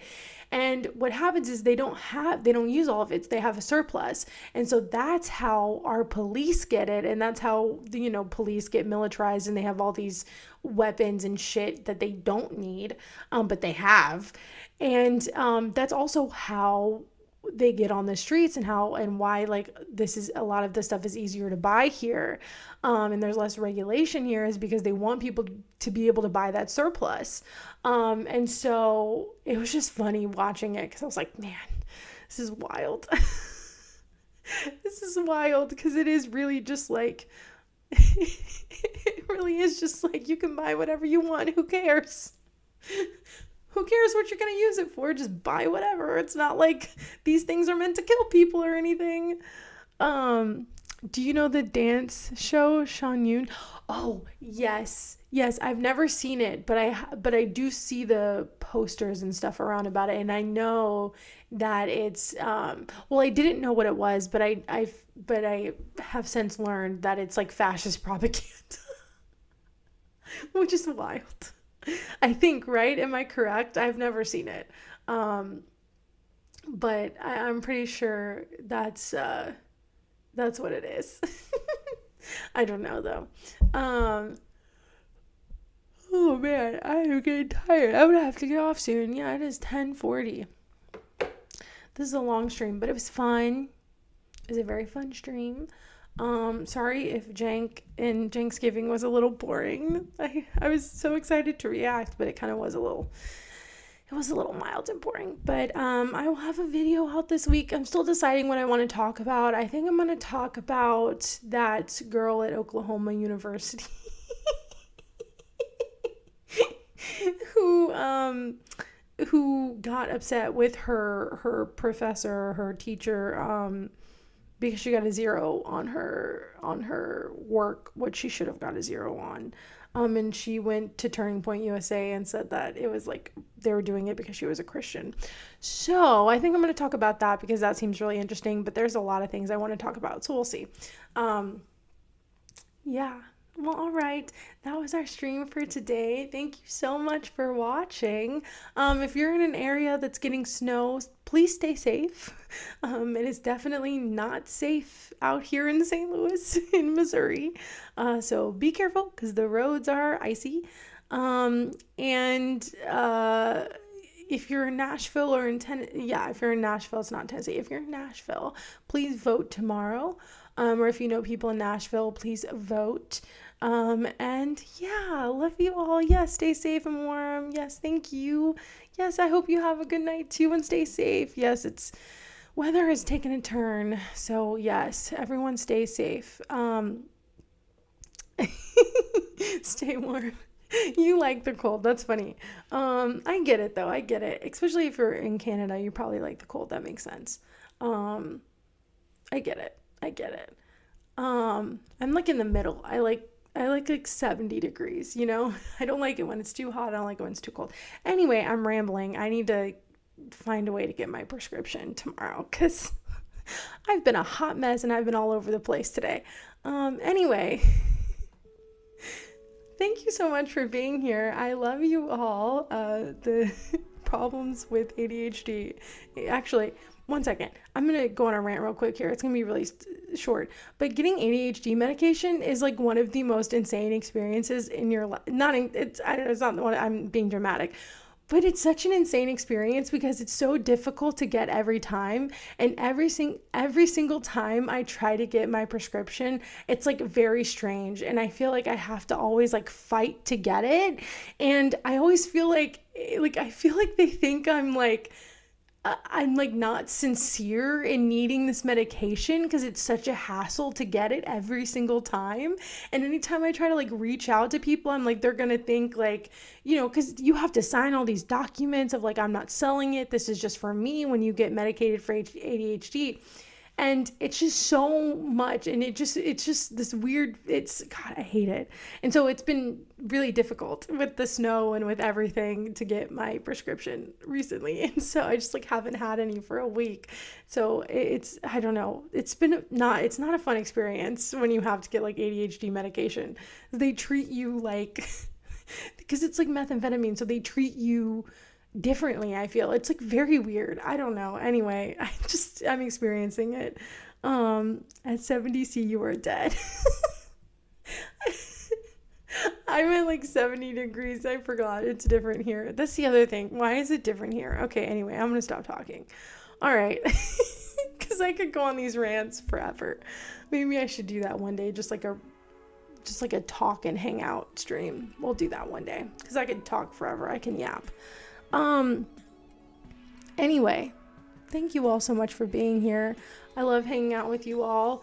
And there will be a new video on Wednesday and then another stream on Sunday. This time I'll be on my regular schedule next week.